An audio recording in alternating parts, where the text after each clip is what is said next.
Good evening, ladies and gentlemen, and welcome to City Hall for tonight's regularly scheduled City Council meeting. This meeting is called to order. The microphones are on and the cameras are rolling. I kindly ask our City Clerk to please take the roll call. Mike Bruno. Here. Tara Burkhart. Here. Don Cummings. Here. Gene Kilberg. Here. Craig Maladra. Here. Richard Marks. Here. Jim Radecki. Here. Mary Sino. Here. Tom Simonian. Here. Ron Singer. Here. We have a full house this evening. We begin our meetings with the Pledge of Allegiance. I'd like to ask those gentlemen who are being sworn in tonight as new police officers, Mr. Balega and Mr. Alba, to please lead us in the pledge. Pledge allegiance to the flag of the United States of America and to the republic for which it stands, one nation, under God, indivisible, with liberty and justice for all. You ready for this? Ready to swear? Oh, Yeah, I guess. I'm ready for the meeting now.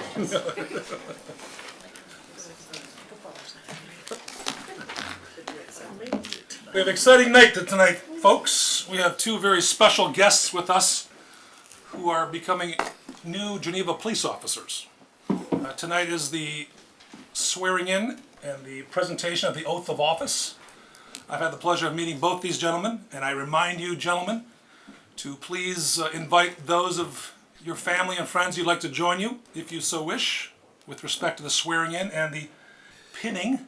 You said pinning, is that right? It's like a pinning? Yeah, that's what I remember it being last time. Is that right? Where were you a cop last time? Schaumburg. Well, that's not really.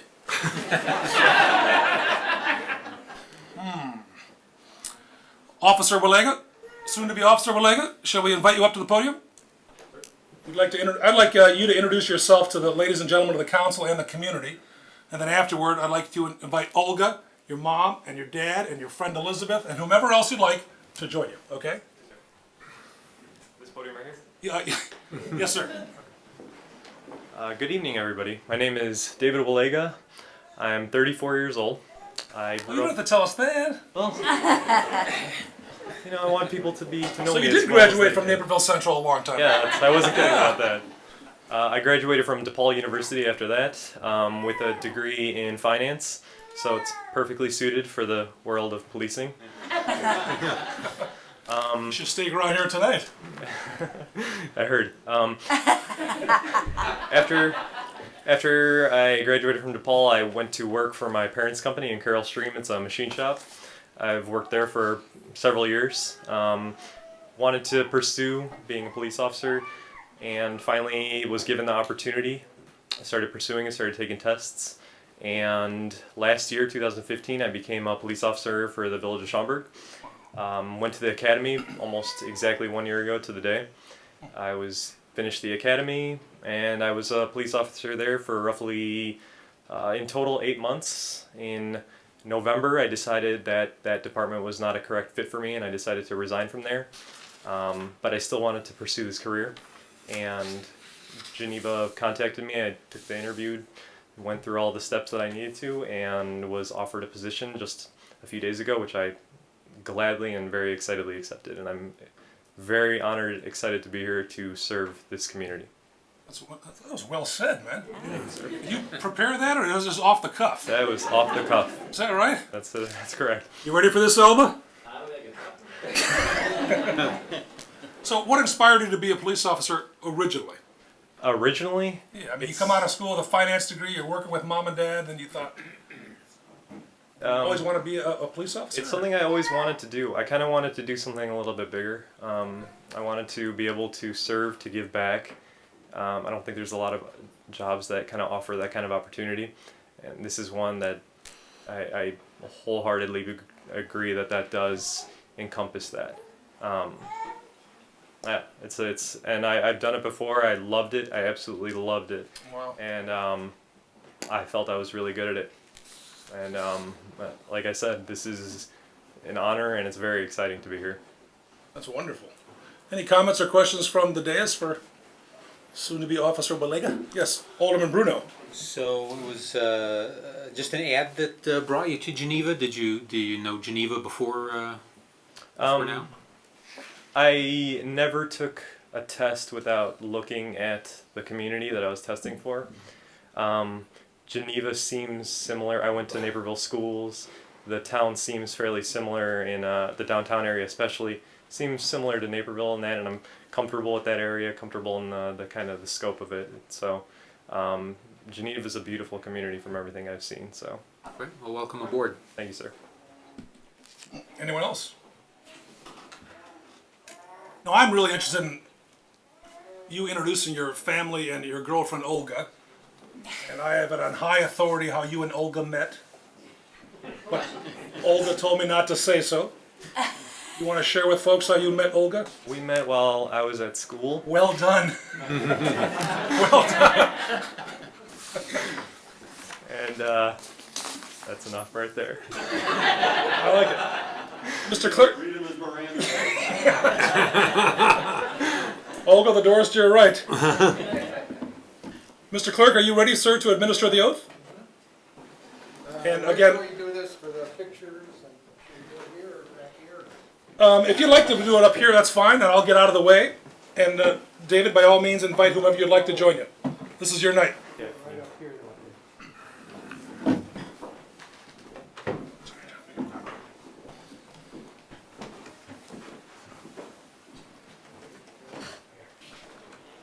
Raise your right hand and repeat after me. I, David Willega, I did having been appointed to the office of police officer to the office of police officer in the city of Geneva, in the city of Geneva, county of Kane, aforesaid, county of Kane, aforesaid, do solemnly swear do solemnly swear that I will support the Constitution of the United States that I will support the Constitution of the United and States the Constitution of the state of Illinois, and the Constitution of the state of Illinois, and that I will faithfully discharge that I will faithfully discharge, the duties of the office of police officer, will faithfully discharge discharge the duties the duties of police officer according to the best of my ability. according to the best of my ability. So help me God. So help me God. Congratulations.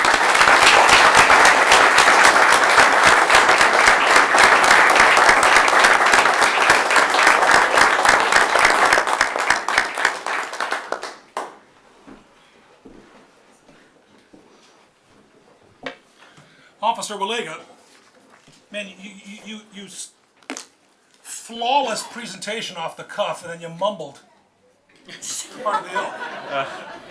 That means you have midnight shifts for the next 10 years. Wouldn't I have that anyway? Chief, he asked if he has that anyways. Congratulations and welcome aboard. Thank you, sir. Thank you, Olga, Mom and Dad, Elizabeth, thank you. Mr. Alba. Gilberto Alba Jr. Call me Gil, please. Pardon me? Gil's fine. Gil. Yes. Gil. Gil it is, but your dad's name is Gil, correct? Correct. Does your dad go by Gilberto or Gil? Both. What do you call your dad? Dad. No, they call him Gilberto mostly. Gil, okay. And then I'm Gil, yes. You're Gil. Gil it is. Well, it'll soon be Officer Alba, correct? Correct. That's exciting. It is. You've never been a police officer. No, I'm not. You told me that you went to, don't tell me, Streamwood High School, Yes. off to ECC, Yes. then got your degree at UI Chicago, Yes. Correct. and always wanted to be a cop. Always. Why? I've always admired police officers. I used to help out my dad's business, actually right down the street. You guys might know it. It used to be Goodies Fast Food. Oh, no kidding? Yeah, and so I used to help him out there when I was little, and I used to see Officer Jackson come in there, Kane County deputies. Just again, this is on TV, Gil, so just be careful. Hey, he'll admit it too. So I've always admired police officers. I've always, they always gave me words of encouragement. I just loved how they carried themselves, and just what they do, and it's an honorable profession. So I decided to go after it. That's really cool. The Italian beefs, by the way, delicious. You were. I agree. My God. So you have quite the cast here with you this I evening. do. Would you like to introduce everyone who's joining you tonight? Yes, my girlfriend Evelyn, my younger brother Victor with his girlfriend Christina, my older brother Edgar, his girlfriend Unidia, my noisy nephew Mason, my father Gilberto, and my mother Abigail. And Mason's almost 2 years old. Yes. Wow. Are you his favorite uncle? Probably not. No. You will be when you become a police officer. Yeah. Wow. So what else should we know about you? I love sports. I love watching all kinds of sports. I love football, so I'm kind of missing that right now. Love basketball, soccer, all of it. So I love to work out.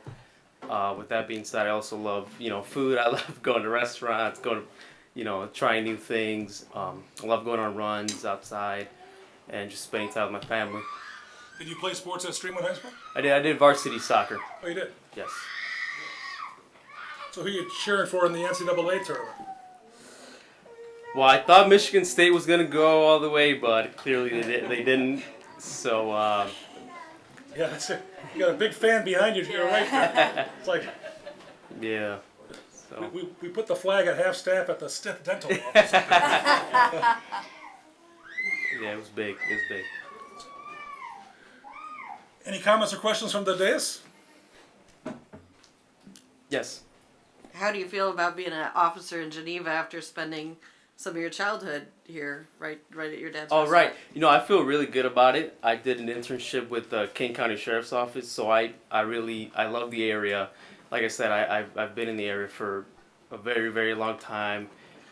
So I feel very close to the area. I feel close to the people here. So I'm really happy it worked out this way, and I just hope to increase that relationship and make it even bigger and stronger. So I'm really excited. Welcome. Thanks. Thank you. Now, Officer Alba and Officer Valega, you begin tomorrow morning, correct? I know you do. I'll be at the College of DuPage tomorrow, right, to get At the started. training center? Correct. I'll be instructed in firearms tomorrow at the academy as well. Wow. But you don't have, do they have badge numbers assigned yet, commanders, or? He's 125, he's 126. Ah. Here we go. Didn't know Which is that. what I got on the SAT, which is ironic. Amazing. When you combine the two. I was. Thanks, Gil. Thank you. Mr. Clerk, are you ready, sir?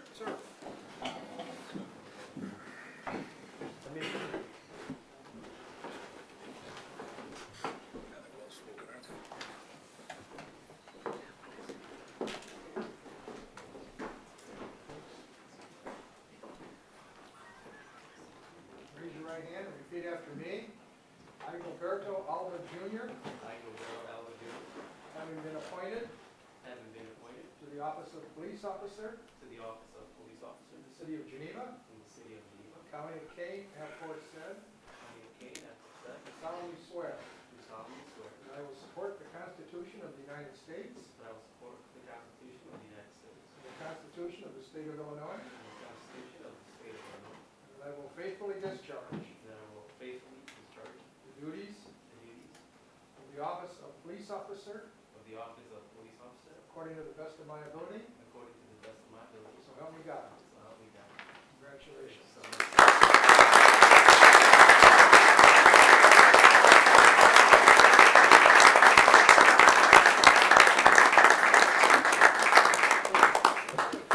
Congratulations, sir. Thank you, man. Officer Valega, Officer Alba, your friends, your family, by all means, if you need to sneak out, we understand. I trust there'll be a celebratory dinner this evening. Yes. Do you need recommendations as to where to go? Please, yes. Anybody wish to? As long as it's Geneva. As long as it's Geneva. Yeah, much ado. That's good. I love much ado. Well, thank you both very, very much, and thanks to your family. We appreciate you loaning the talents of these two gentlemen to our community, and we thank you, gentlemen, in advance for your service. Thank you. Thank you.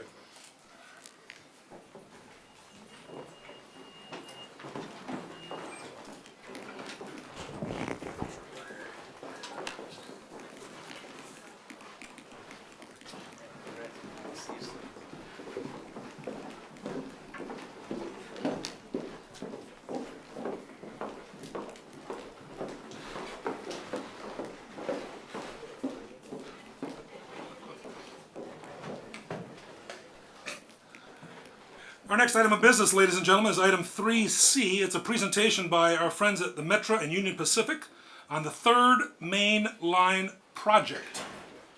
We have distinguished guests with us tonight. Adrian, are you going to do the introductions? Or Dimitri's going to start off. Dimitri, okay. Sure. Good evening, Mayor, City Council, staff, members of the public who are here. Thank you for coming. Thank you for the invitation to be here tonight. First of all, let me say they're gone, but on behalf of Metra and the Union Pacific, best wishes to your two sworn-in officers for long, successful, and safe careers here in Geneva. So, again, my name is Dimitri Skofis. I am with Metra. Can you hear me? I am with Metra, and I am in the Community and Government Affairs Department. Introduce a few more people here. Adrian Guerrero, Public Affairs for Union Pacific. He'll be up here shortly to talk to you and go through a slide presentation.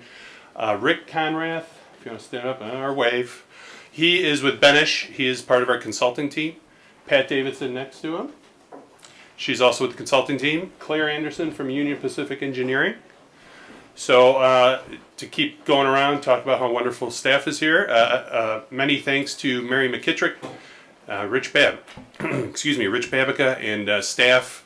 They have been very helpful as we've met with them over the months and actually years now as we've been pushing this project forward. So I just want to commend them for their excellent work.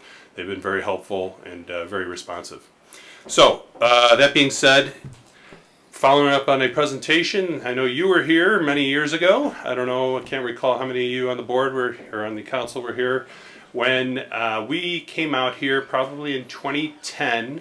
I was here, but I didn't give the presentation. Former executive Bill Tupper from Metra and Mike Payette from Union Pacific came out here to talk in generalities about this project. So here we are many years later, making significant progress. So this, I'll give you an overall history of the project and then talk about specifically the third main line. Mid-2000s, late 2000s, Metra and the Union Pacific sat down and said, how do we improve service on the west line here that goes into the Ogilvie Transportation Center and terminates in Elburn? This is the main line for the Union Pacific for their freight service. It goes all the way out to the ports in California. This is an important line for Metra. We have 60 trains per day going to the city. So, and if you don't know our relationship with the Union Pacific, essentially what we have is what we call a PSA, Purchase of Service Agreement. We pay the Union Pacific to run the service for Metra. So the equipment, the actual trains are Metra property. The right-of-way, the land, the people working on the trains, those are Union Pacific employees. So we have a very close relationship. We work with each other, obviously, daily, all day, to make sure that we don't interrupt their service and our commuters are getting to their destination on time and safely. So when we sat down many years ago, we said, how do we, with the increase of freight traffic over the years, and Metra's desire to someday, this project does not include it, but to someday possibly have increased service, what do we need to do?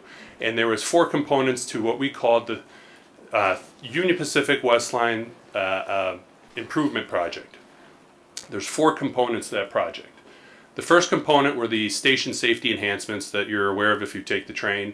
At the 3rd Street crossing, you see there's that another train warning sign.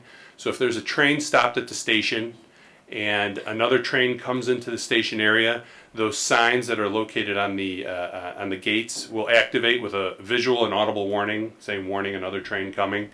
And then there's also the pedestrian diversions. When you're on the platform unloading on the train, you're going towards 3rd Street, those diversions are those sidewalks that flare away from the tracks. That is to get you behind the pedestrian gate.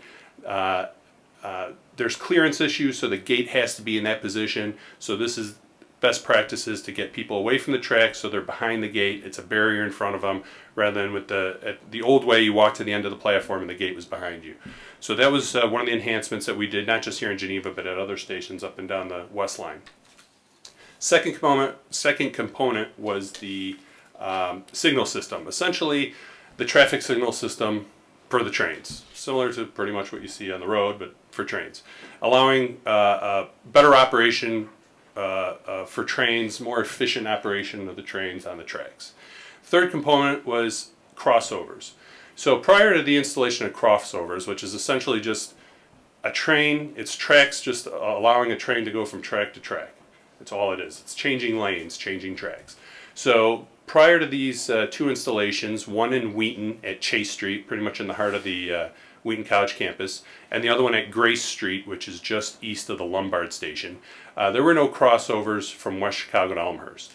So with these two additional crossovers, we were able to, if there's construction, if there's a train, if we want to add service in the future, this allows one train to bypass another, whether it's just eliminating conflicts between freight and commuter. And then now the fourth component, the biggest component, is the third main line. So the third main line, essentially right now the operation, when you're close to the city, it's 3 tracks. When you get to essentially River Forest, just west of River Forest, it goes to 2 tracks. Goes back to 3 tracks at around Berkeley, back to two tracks in West Chicago, and back to 3 tracks at Peck Road. So those sections of double track, we are just adding a 3rd track. So those sections are from basically 25th Avenue in Melrose Park to River Forest. And then the segment out here, the larger segment, about 6 miles. I handed out just a fact sheet to you prior to the meeting.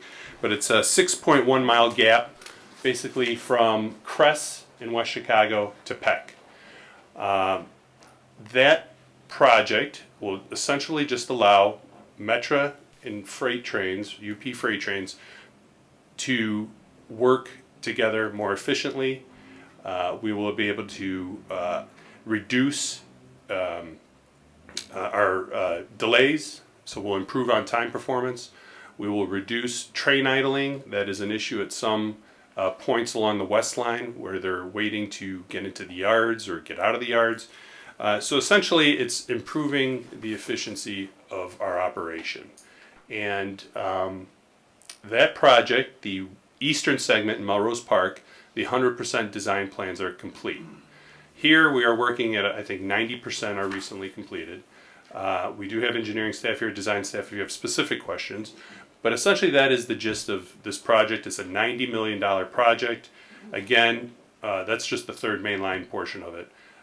Again, this project is going to essentially, the 2 segments are going to start at different times. Later this year we'll work on the east segment in Melrose Park. Looking to start this segment out here next year sometime. And that pretty much wraps up my remarks. If anybody has any questions for me, but I would suggest just waiting through Adrian's comments and then we could answer as many questions as you have. So thank you very much. Thank you very much. Welcome, Adrian.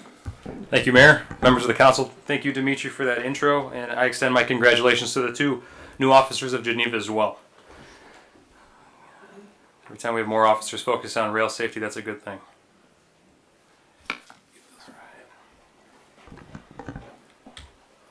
All right, so Dimitri covered the general gist of the overview of the project as the entire West Line Improvement Project, but then also for the third main line project, which is what we're here to talk about today. So this shows you the UP commuter operations territory. And as Dimitri alluded to, our West Line, the Geneva subdivision as we refer to it, has a pretty strong mix of both commuter and freight traffic. This is our franchise line. It is the one that connects to the West Coast ports and obviously to the terminal hub here in the Chicago region. So what you see is approximately 60 metro trains a day and another 60 freight trains a day. And that number fluctuates based on external market conditions. But you know, that I think you guys have a pretty good sense of the number of freight trains that are coming through on the West Line. With our freight commuter operation, we have a priority service that's in place for Metra. So what that means for the West Line is that for the morning rush hours and the evening rush hours, we are essentially not operating freight traffic. There are certain times where we have to get a train through for certain reasons, but 99% of the time we're not running for 6 hours out of the day. So that morning rush hour is from 6 a.m. to 9 a.m.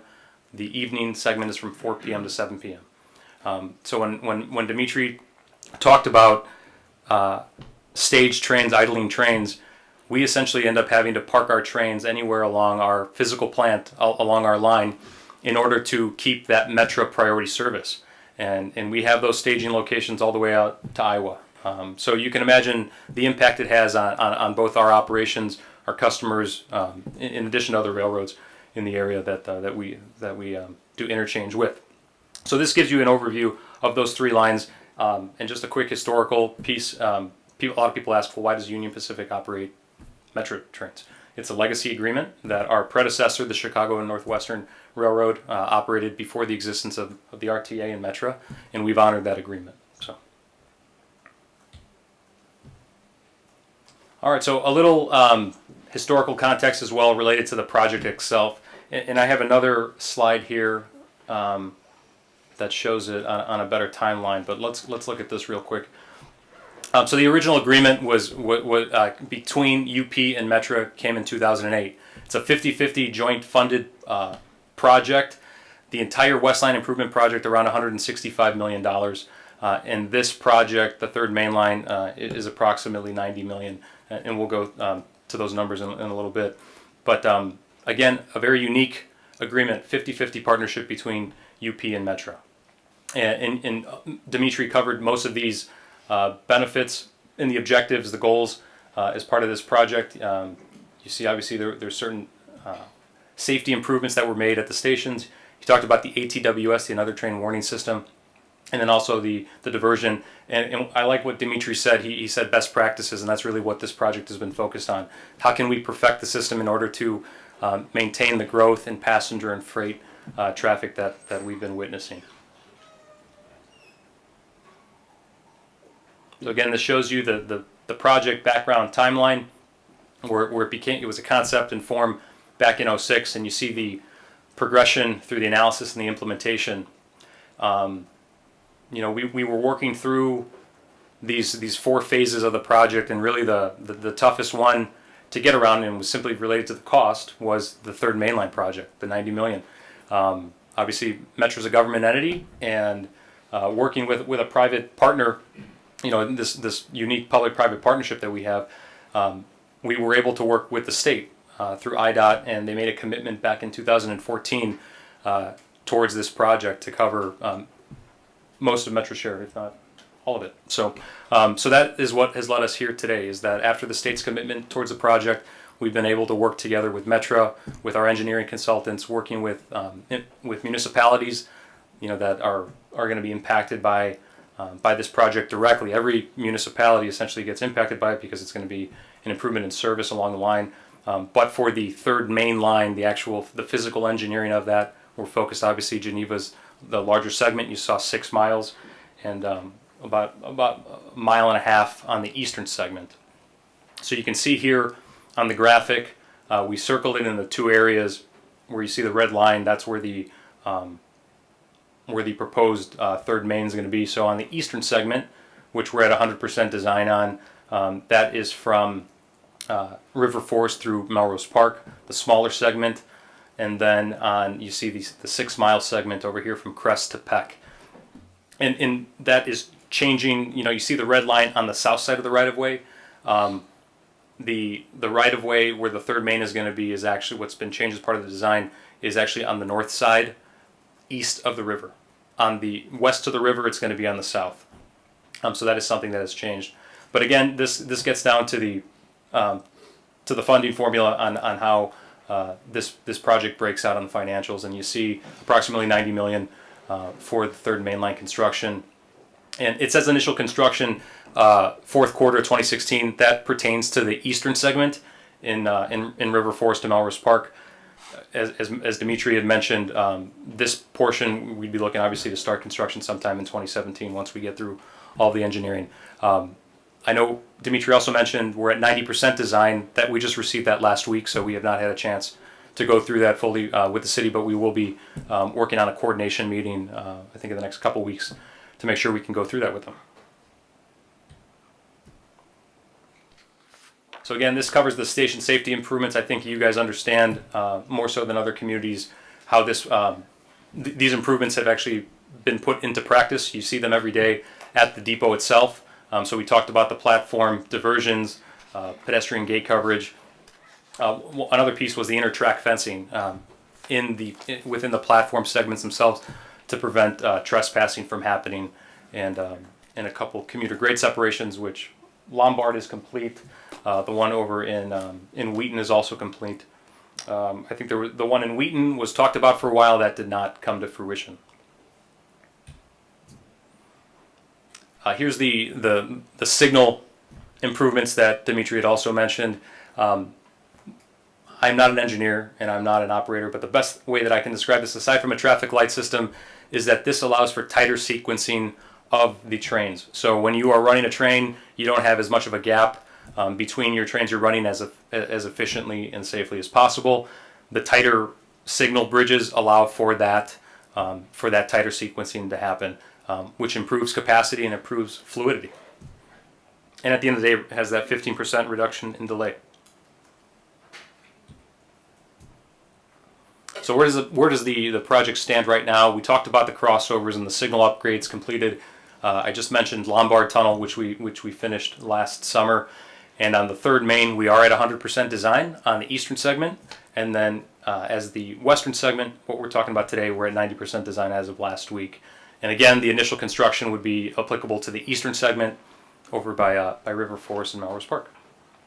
So again, this shows you the graphic, the approximate 6 miles of the western segment and over a mile over on the eastern segment. So the benefits, again, these are two bottlenecks along the Geneva subdivision where it goes down to 2 tracks. By having the triple track, you can run it as fluid and as flexible. It maintains the capacity that you need for the freight growth and for that for the potential, assuming commuter growth that Metro would anticipate. And it allows you to use all those 3 tracks at any one given time.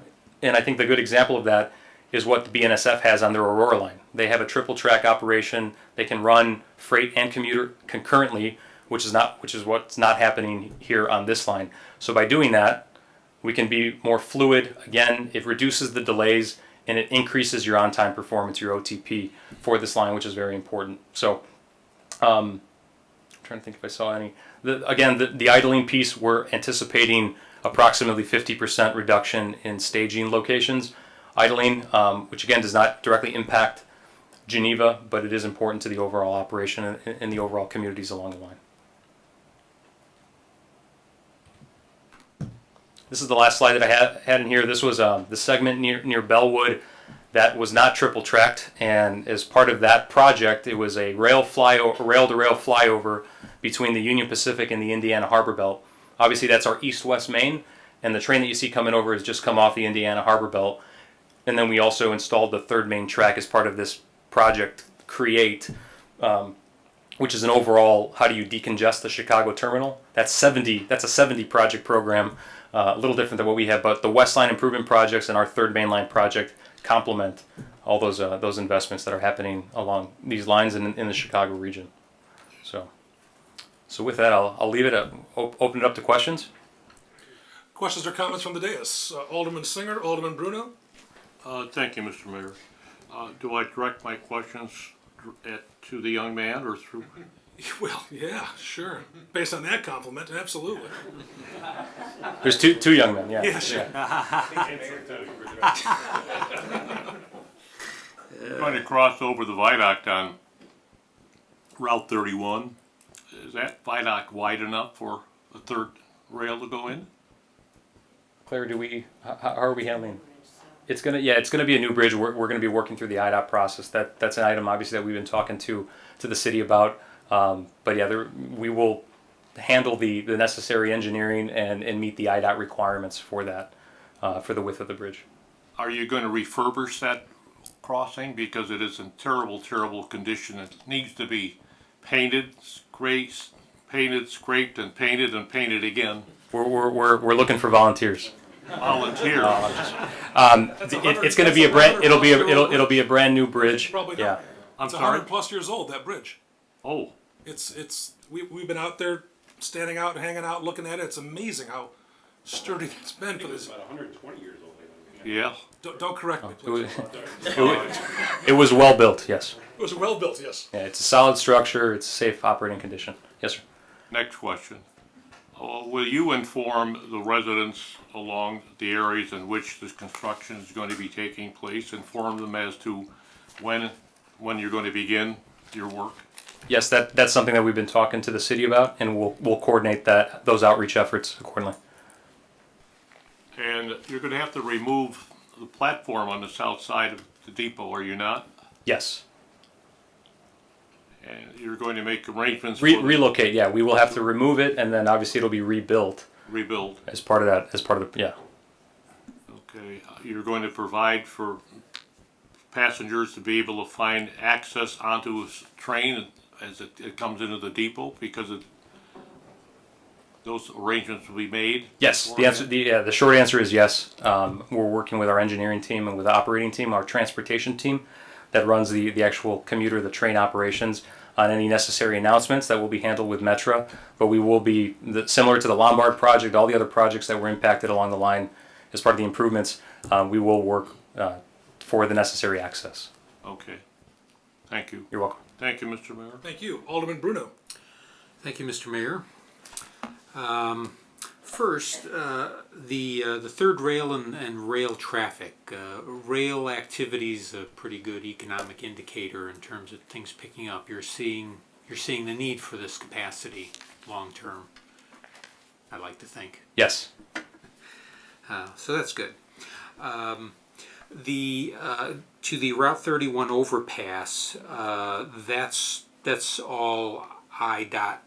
You'll just put in whatever IDOT requires you to. I'm sure they're going to have you widen that highway there. Correct, yeah. When we've done other bridge projects with IDOT, we have met the requirements. You know, if there's a requirement that cannot be met for whatever reason, we've worked to meet it as best as possible, but we've always had a good partnership with IDOT and with the road authorities. And it's pretty fortuitous that someone put in extra wide rail supports over the river 120 years ago. It was forward thinking. Yeah. Thank you, Mr. Mayor. Thank you. Anyone else on the dais? Alderman Kilbert? As it relates to 31 Ridge, obviously that's going to present some challenges as it relates to maintaining service. How long historically have we had as far as interruption of service when you tie that together? I mean, For the rail service? right. Okay. In other words, I'll be able to turn your microphone on. pardon me. Thank you.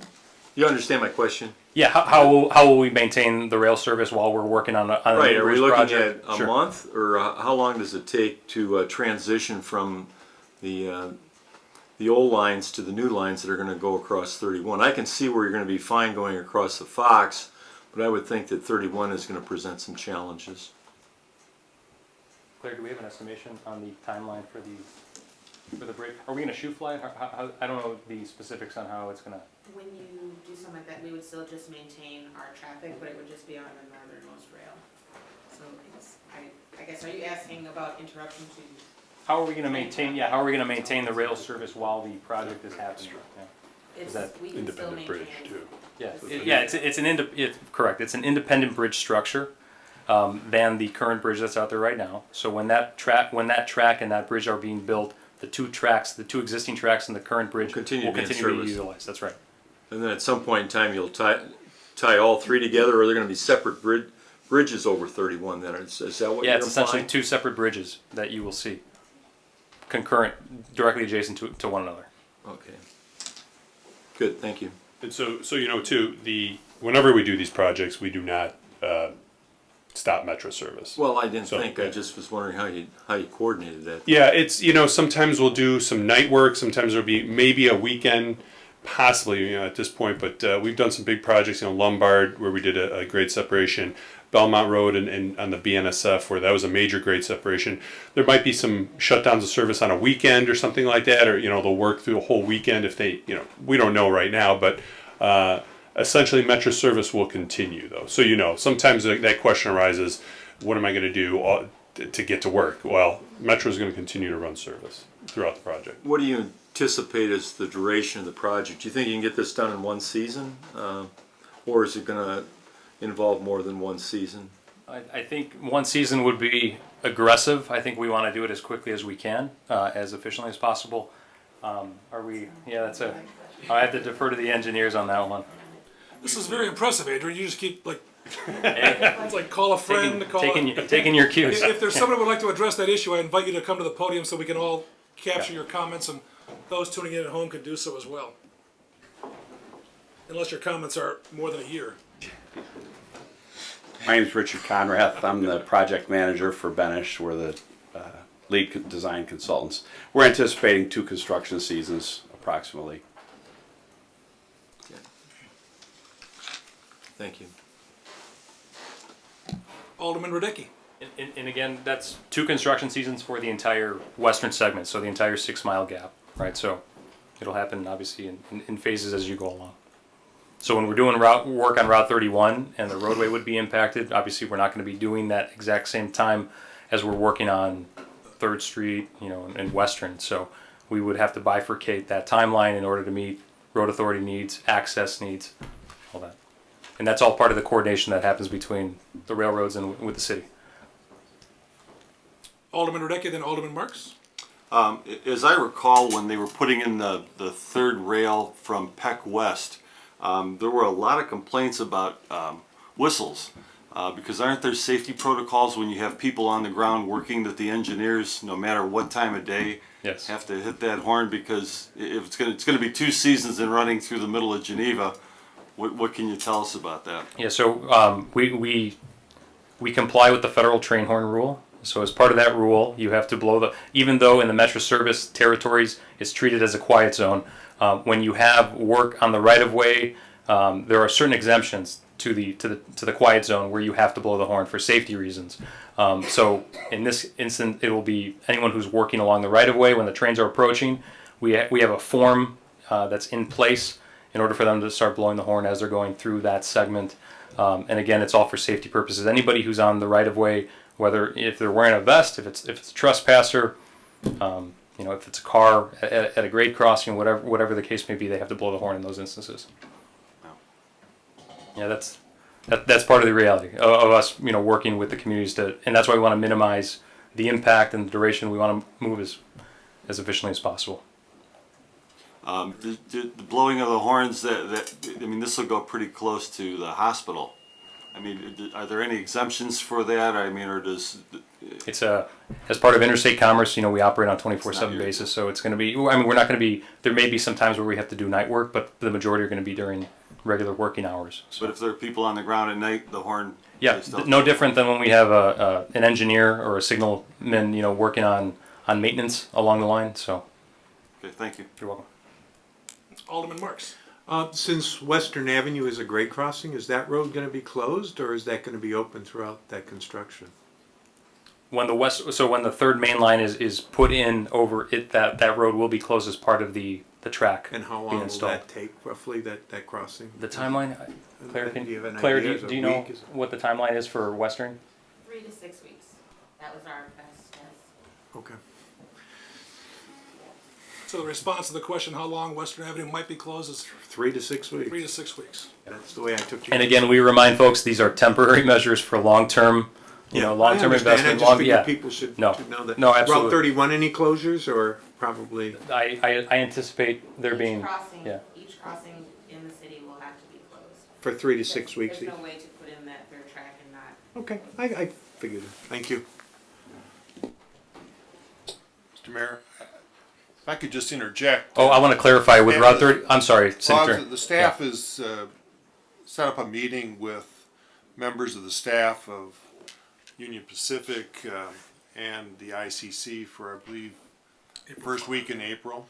So many of these questions will be discussed further, and that information will be passed on to the council and others eventually. Yes, and we're obviously sensitive to that, and we want to continue working with the city. To answer your question, though, when you mentioned Route 31, that will be a longer closure because of the bridge structure that will be put in as opposed to just the track segment at Western. So, Alderman Burgert. Yes, thank you for being here tonight, giving us this update. I know a lot of residents are curious. Is it possible we might be able to get this presentation? Yeah, so let me, what I want to do is just scroll. Yeah, I think as is, it'll be fine to share, but let me go ahead and I'll follow up with either Mary or Rich or whoever we need to, and then send it over in a PDF format. Okay, great. Yeah. So I used to be a regular Metro commuter into the city, and Thank you. so I know, I still know all the timetables in my head, but I was relatively new to Geneva, and so I went to the Geneva History Museum one day and was looking through the exhibits on, Geneva's growth, and it said something about, in X year, it was over 100 years ago, 120 years ago, commuter rail reached Geneva, allowing a businessman to live in Geneva with his family in a comfortable home, and he could be in the loop in an hour. And I thought, yeah, that's about what it takes me still 120 years later. And I thought, gosh, that's surprising. And and the metro's a wonderful experience, and it sure beats driving a car. But I think a lot of residents, when they heard about this third line project, were really hoping for some more express trains. I know the shortest we have now is the 504, gets here at 5:54. Yeah. So it's 50 minutes. I mean, Naperville, for instance, obviously has a much bigger population, but has quite a few Right. express trains. You leave Union Station and your first stop's Naperville. Is that Yeah, something that could be possible with a third? And that's a good question. It has come up, and I apologize I didn't address that very well in my comments. But adding service, there's a lot that goes into it rather than just everything third line. So equipment-wise, meaning locomotives and passenger cars, we're short. We don't even have the trains to even put on to add more service.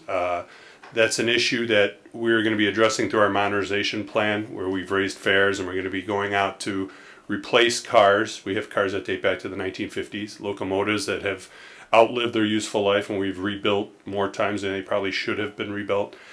So our modernization plan is going to bring in more equipment. We don't currently have many spares. We have very few spares. So meaning when we need to service this equipment, sometimes trains run short, minus a car, something like that. Winter time, a lot of abuse on these cars. So with the modernization plan, we're going to be replacing and adding spares. Now, that being said, there's also, and obviously the triple track, like Adrian alluded to in his comments, triple track is going to allow the best efficient service to be able to run in the future, express service or more service, just like the BNSF. Triple track operation, a lot of crossovers, allowing trains to bypass one another, and freights. But this is also a very busy freight line like the BNSF is, so we also have to work with our partners at the UP to be able to determine where we could spot this extra service. There's that issue. If there's enough capacity at Ogilvy Transportation Center to be able to handle the... So there's a lot of different things that go into it. But doing this overall, the four parts of this project, puts us in a better position in the future to do that. So when funding is available, when equipment is available, personnel is available, when we sit down with our executives, talk to the UP executives and look at that in the future, we'll be in a better position when all this is completed. So is that in 3 years, 10 years, 20 years? I couldn't answer that. I'd like to see it. I think a lot of our commuters, like you, former commuter, and many of your friends probably still commute. Would we like to see more express service, kind of more mimicking the BN service? Who wouldn't, But there's a lot of things that go into it. But for now, we can tell commuters it's going to be more efficient, less delays, Correct. less unexpected delays. Correct. Less of the kind of waiting while. So this is going to reduce essentially conflicts to make us improve our on-time performance. So there's no added service right now. It's the current schedule, but we will better be able to adhere to that schedule, and these conflicts that pop up with freight will be less. Thank you. Thank Mayor. you. Thank you. Anyone else? Alderman Simonia. Thank you, Mayor. I don't know what we can do or if it's possible, but like anything else, the public hears things and they come up with their own variations of what's going to happen. Mm-hmm. And I've got a lot of I live on 31 there, and so I'm in the ward where a lot of this is going to go through, and you constantly hear, oh my God, I hear they're going to come in, they're going to take half my backyard, they're going to take half my building, they're going to have to, and I think just as a recommendation, moving forward as we get closer to this, because if you're at 90% now, it means you're getting pretty close, that you come here on maybe a little more frequent basis, to help in that communication and ease that, to avoid any, as we get closer to the date, the, Anxiety about it, torches and yeah. pitchforks coming to City Hall and, against this, so just as a recommendation. Thank you, Alderman. We certainly appreciate that as well. I think the reason you see us here today is that we've had several conversations with the city up to this point.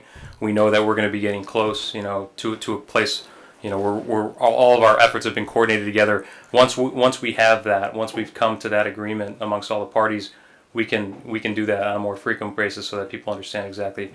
Yeah, I've been hearing the same rumors, right? And people need to understand. No, we're not taking half of your backyard. It's mainly temporary easements that are going to be happening here as we build it out. But we're not talking about large. A suggestion. And that's why we're here. We're asking for your help in making sure that that gets out, and that's why we will work on getting you guys this document. Yeah, and the materials the presentation, the handout here, if you want to post on your website, that's fine with us. Sometimes we could put things in the paper and stuff like that, and people say they don't see it. If you want to have it, many villages have newsletters or email blasts. If you want to include it in that, we would appreciate it. Definitely outreach, especially as we near construction, is important. We want to get ahead of those issues, those concerns, relieve people's anxiety about the railroad coming through, and like you said, taking my property. That's not the case. So, any suggestions, anything we could provide that helps you get that information? I just think communicating as soon as possible. Sure. Things like Western Avenue is going to be closed for 3 to 6 weeks. Our best guesstimate is this time frame. Give people a little heads up. Sure. If they use that route, how they can reroute themselves. Those kind of things will just, I think, help. Yes. The sooner the better. Thank you. Those are good points. Yeah. Thank you. Anyone else on the dais? Anyone from the audience? You guys aren't going home till we all. It's fine. That's why we're here. No, I know. Thank you, gentlemen. Thank you. Yeah, thank you very much. Thank you. Thank you for your time. Good to see everybody. Thank you, everyone. See you guys. So also on this sheet, our numbers are on here. So we're not going to be hiding from the public or from you guys. So That's what we post Adrian's on the numbers website. on here, my numbers on here. So That's what gets And posted there's a on the website on the Westline Improvement Project that's been up for several years. I'm sure it needs some good probably updating need some updating. because of this project. But We'll work through yeah. Rich and Kevin Starr with respect to the communication via the weekly e-blasts. Yeah. And And during construction, in terms of best practices, we've worked with municipalities, with the road authorities, school districts on all that, the routing that takes place. We do weekly updates, as part of that as well, so that everybody understands what's going on from a high level, and then also from getting in the weeds. So, Thank you. yeah, thank you. Mr. Mayor, oh, Mr. Singer? will this PowerPoint be on the Geneva? Yes. Yep. Yep.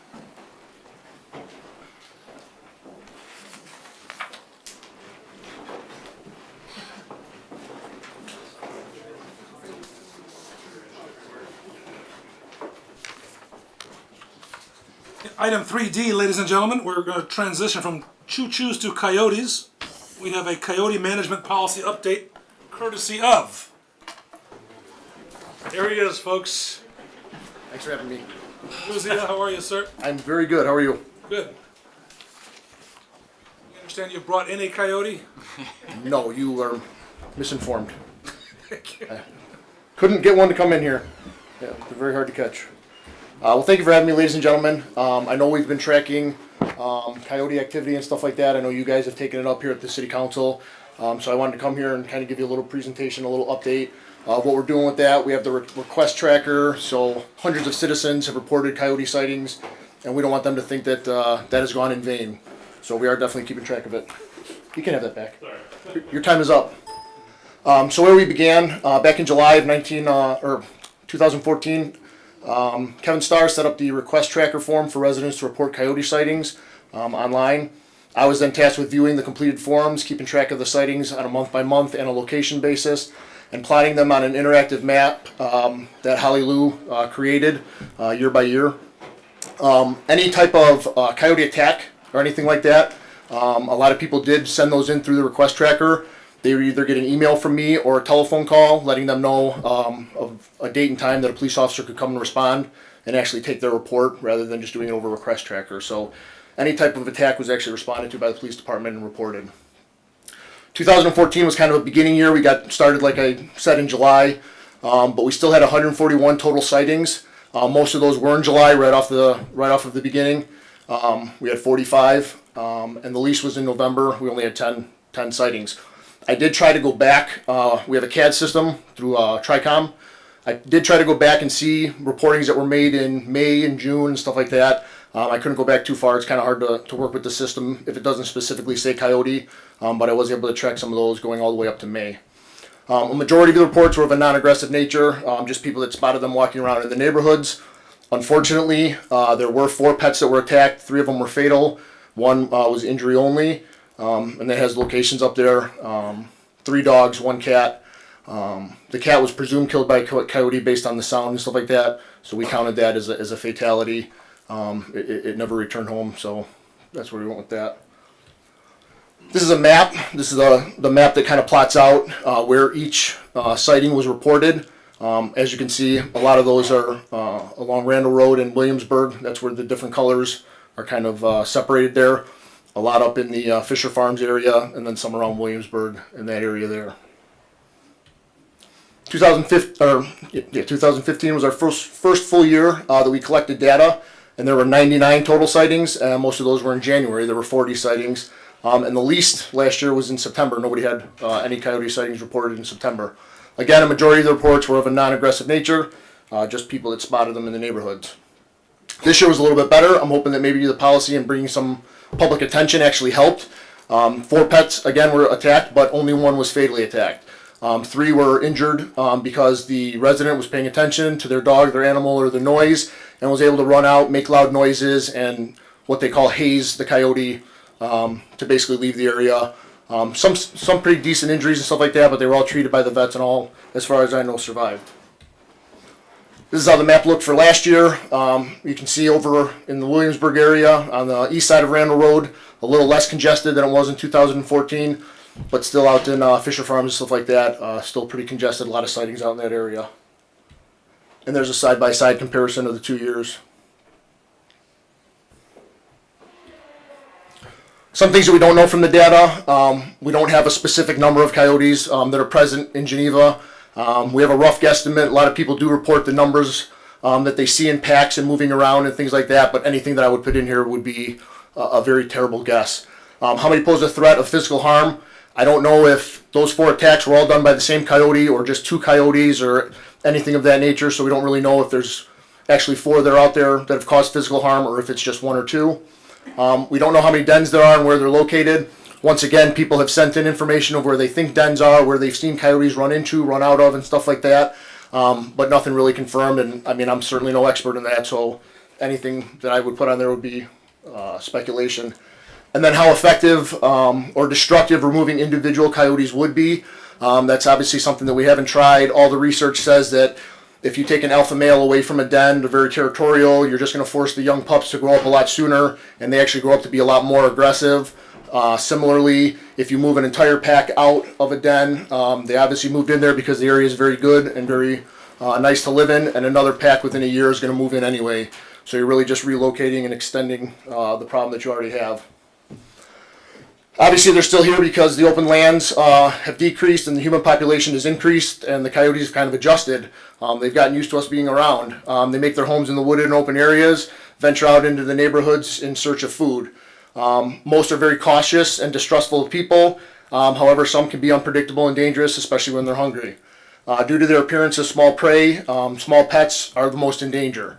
So they look like something that they would want to eat.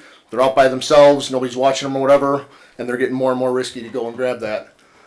Obviously, one of the things that we've tried to educate the public on, it's on our website and everything like that. People that put something into Request Tracker get a populated response that I respond to that tells them to check for these resources on the website. But if you are anywhere near a coyote, don't approach one and don't run away either. Start yelling, screaming, waving your arms, doing whatever you can to make as much noise as you can. Let it know that you're not prey. Any type of noise maker that you may have available, keys, an air horn, whistle, anything like that can be effective. If you're at home and you can grab some pots and pans, start banging them together in your backyard, that could be very effective. If you're outside watering, spray the hose at them or some kind of water gun or whatever you have can be effective. If they don't leave at first or they don't leave fast enough for you, casually walk towards them a little bit and increase the intensity of your hazing until they run away. I've actually done this. I back up to a wooded area where I live, and we've had coyotes in our backyard and stuff like that, and sometimes when you make loud noises, they could care less. But as soon as you start walking towards them or whatever and making more and more noise, they do tend to take off. Try to make your home as undesirable to coyotes as possible. Keep any type of pet food, food dishes, water dishes inside, especially at night. We're going to be getting into warmer and warmer months. People are going to want to be outside with their pets. That's completely understandable. But towards the end of the day, try to remember to bring all that stuff inside because coyotes are going to smell that and want to eat that. Keep grills and barbecues clean. Obviously, a lot of meats are cooked on there, so it smells very good to them. The smallest type of food scraps could attract a coyote. Don't keep your garbage cans outside if possible. If you can bring them into your garage, that's preferable. If not, then make sure they have some type of tight lid or covering on them so it kind of reduces the intensity of the smell.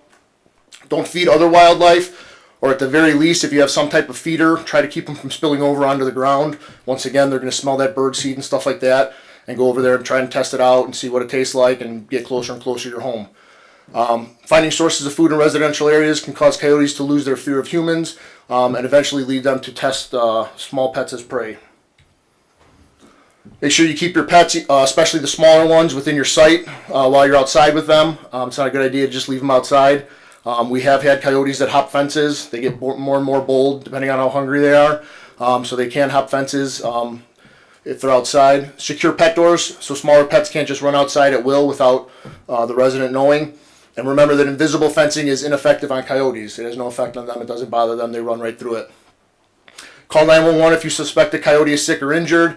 Don't mess around if you try hazing it and it doesn't run away or just doesn't look right. Just dial 911. Don't call the non-emergency number. We're more than happy to come out, take a look at it, try to get it out of the area, things of that nature. Don't interact with it or haze it if you suspect it's injured. Once again, just dial 911 because any type of sick or injured coyote can be unpredictable. You know, they're fighting for their life or think they're fighting for their life. Our current coyote management policy of public education and hazing those that are seen by the general public is the most effective way of retraining the bold coyotes to stay away from residential areas. I've done a ton of research. I've looked at a lot of things that are online and stuff like that, and this is really the best way to kind of retrain them just to stay away from people and stay away from residential areas. Trapping and relocating them could make the problem worse. The young coyotes have to grow up too soon, often putting the pups in a position have to grow up more aggressive than those who grow up with the parents around. And you may still have to continually trap them as they tend to be very territorial, and once one problem is moved out, another group is going to move in to fill their place. And I think that's it. Questions or comments for Alderman Singer, Alderman Bruno?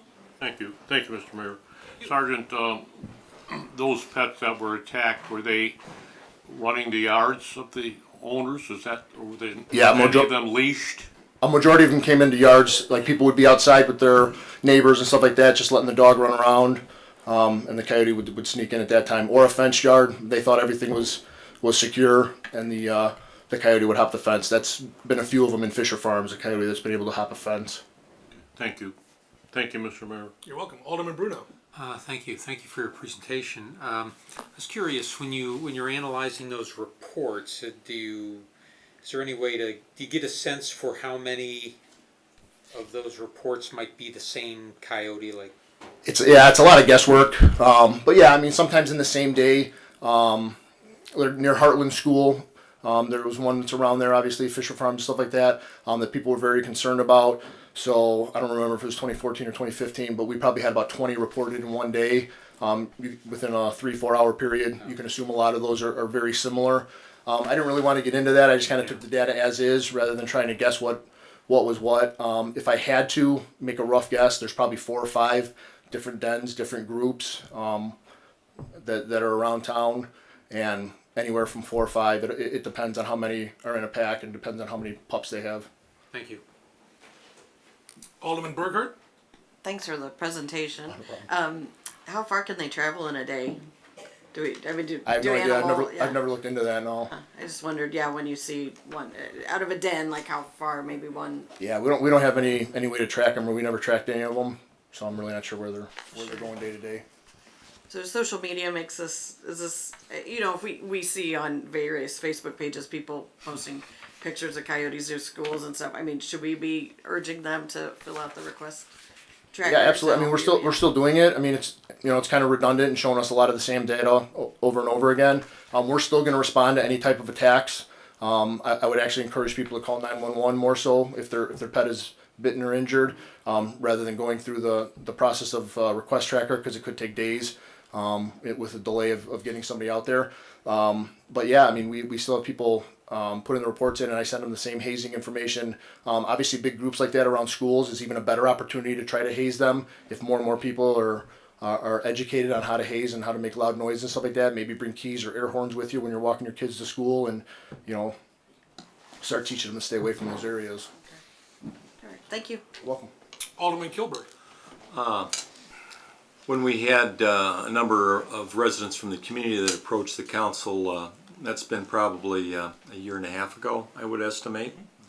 There were some incidents cited where actually the coyotes engaged the human that was either out jogging or walking their pet, and actually some of that made the regional news as a result. Have we had any encounters since you've been tracking actually with a human, or all of them involve just pets? All of them involve pets. A lot of people will write in giving an estimate of how far the coyote was away, and a couple have actually had to go in and make noises or get relatively close within like 5 feet or so that they've written that they've had to get to before getting the coyote to run away, but none that have actually attacked a human or anything like that. Most stay, it seems 10 to 20 feet away. If people write in that it was following them as they were walking and stuff like that, they're guessing that it's somewhere between 10 and 20 feet behind them that the coyote is actually walking as they're walking with their pet.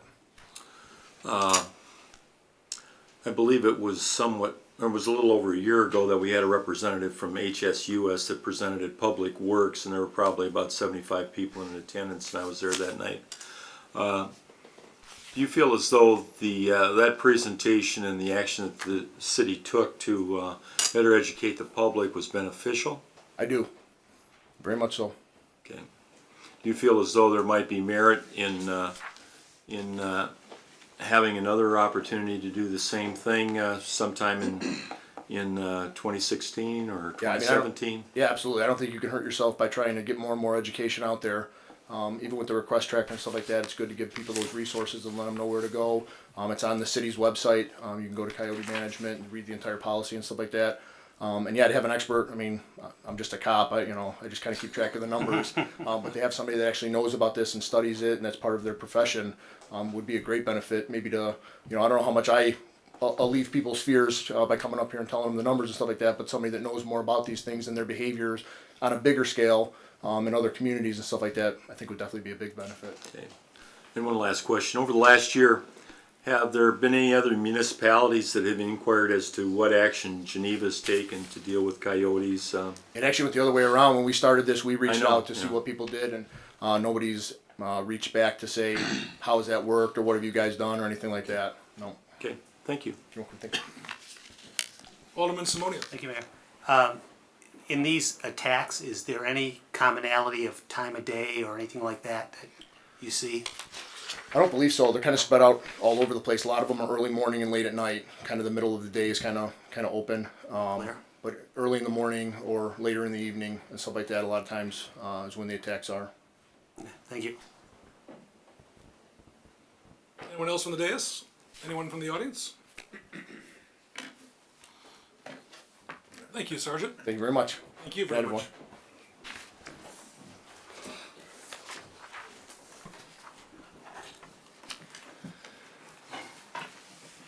Skip down to item 4, ladies and gentlemen, amendments to the agenda. Are there any amendments this evening from any member of the council? Alderman Maladra. I don't know if this is the right point to bring it up, but I would like to remove one item from the omnibus agenda. That would be. Okay, I'll wait. Just give me the sign. Any amendments to the agenda? Item 4. Item 5 is the omnibus agenda. All items marked with an asterisk are considered to be routine by this council and can be considered with one motion unless there's an amendment to be offered. Foreshadowing. I'd like to remove item 11E, please. 11E as in Edward, Yes. taken off the consent agenda. By Alderman Maladra. Anything else on the omnibus agenda? Therefore, the omnibus agenda as amended. We need a motion. Bruno, seconded by Alderman Marks. Any questions or comments? Voice vote is necessary. Alderman, excuse me, my God. Roll call. Roll call. Deflated you by calling you out. That's okay. Roll call by our city clerk. Richard Marks. Aye. Jim Radecki. Aye. Mary Sino. Aye. Tom Simonian. Aye. Ron Singer. Aye. Mike Bruno. Aye. Tara Burkhart. Aye. Don Cummings. Aye. Dan Kilberg. Aye. Craig Maladra. Aye. Motion passes. Item 6, strike that. We're gonna head down to item number 10, municipal bills for payment. We kindly ask our city clerk to read the bills in their aggregate for our consideration. Bills for payment total $1,256,918.98. Mr. Mayor, I move we approve and pay the bills as read. All the details that add up to that amount can be found on the city website. Alderman Bruno makes a passionate plea to pay the bills as presented, seconded by Second. Alderman Marks. Any questions or comments? Mr. Clerk, please take the roll. Richard Marks. Aye. Jim Radecki. Aye. Mary Sino. Tom Simonian. Aye. Ron Singer. Aye. Mike Bruno. Aye. Tara Burkhart. Aye. Don Cummings. Aye. Dan Kilberg. Aye. Craig Maladra. Aye. Motion passes unanimously. We jump to item 11E as in Edward, and that is to approve resolution number 2016-16, et cetera, but I believe you have some language change you'd like to make to that? I do, if I may. To avoid confusing folks from reading this, let's consider your language. Consider the change. There's a date change for the public hearing. On page 4, Exhibit B of this, we need to change the date from the 2nd of May to the 16th of May.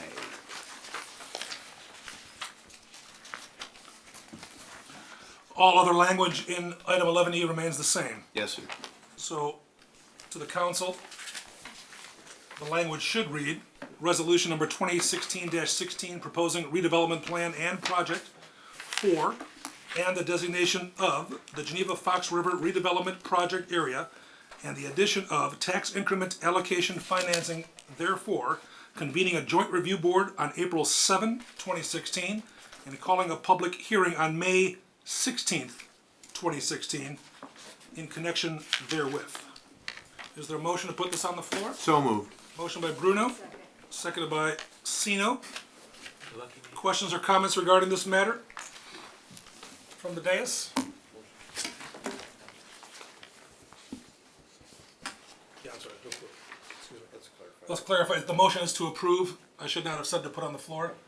So the motion is to approve. We have the motion by Actually, it was Marks. Marks and the seconded by Sino. Now we can discuss. Okay. Question. Alderman Maladra? Question/statement. So all we're doing with this item on the agenda is moving the topic forward for discussion, correct? We're not establishing anything. It's just saying that we will be engaging in a discussion thereof. Yes, we're setting the dates to move forward the discussion, correct. You came all that way just to say that. So the action this evening is to establish these dates within item 11E. It's not to take action on Right. establishing the TIF or anything else. Or Alderman Simonian? Thank you, Mayor. With regards to that, is this the appropriate time to discuss the letter that was provided us, or is that at the dates that? Well, I know there is some correspondence from the school district. Right. Is that what you're referring Yes. to? Certainly. This is all germane to item 11E, so if you feel comfortable doing so. I was just wondering if the Well, gentleman was I know- here. I was just wondering if the gentleman was here to speak Yeah, on he is. behalf Yeah. of this. Yes. Okay, thank you. In fact, I think the whole school board's here. Very exciting. You guys bust over? We'd like to invite then Mr. Witt to address the comments. Sure. Actually, it's Mr. Pettish. Oh, it's Mr. Pettis, excuse me, Posing sir. as Mr. Witt. At the Witt Law Firm, forgive me. I just looked at the big bold letters there. Mr. Pettis, how are you, sir? He's better looking. Thank you, Mr. Radovich. I appreciate that. Good evening, Mayor Burns, Good members evening. of the council. I'm Rick Pettish from Whitlaw, LLC. The address of our firm is 70 South Constitution, Aurora, Illinois, 60506. I'm here speaking on behalf of the Board of Education of Geneva Community Unit School District 304 and its taxpayers. I'm urging the council not to approve this resolution proposing the Geneva Fox River Development Project area.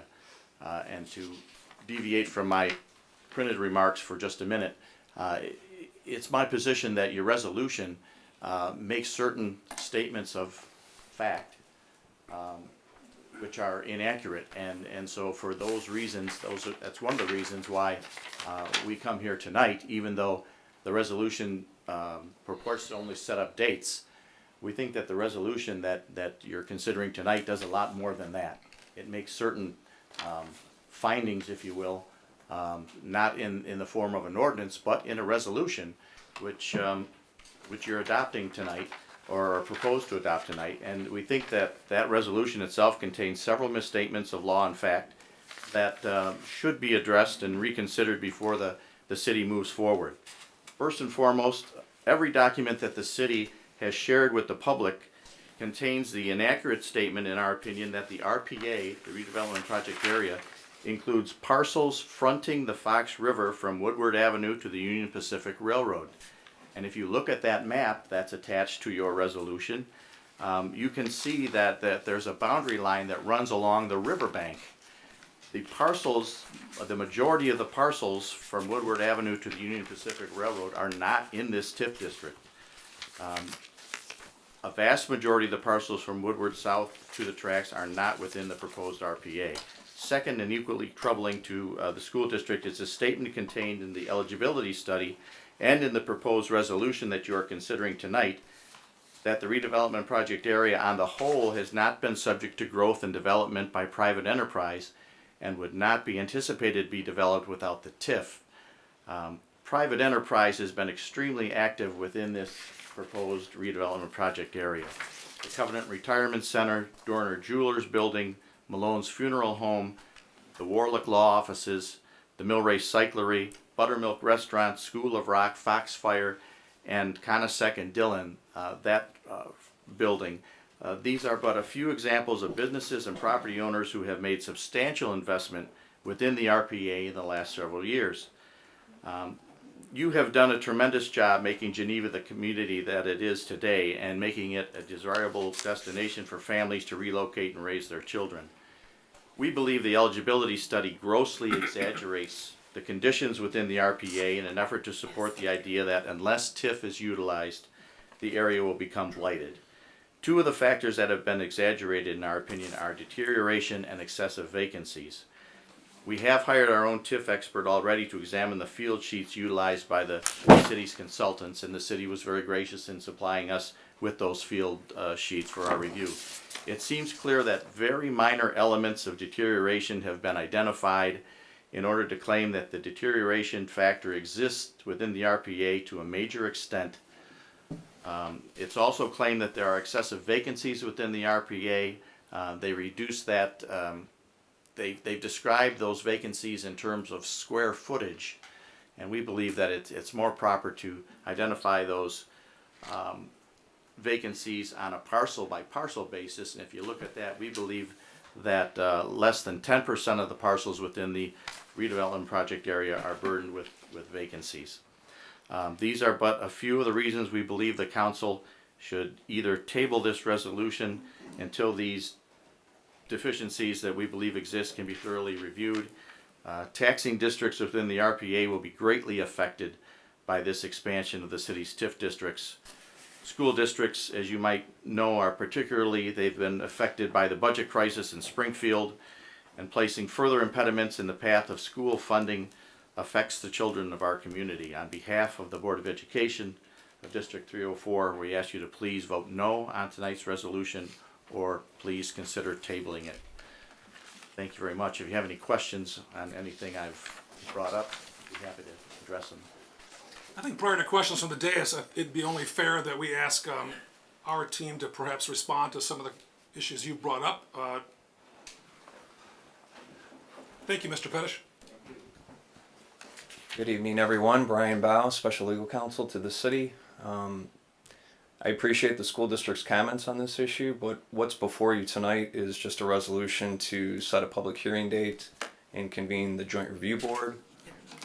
The comments and concerns of the school district would be best discussed and vetted at the Joint Review Board meeting and then also the public hearing.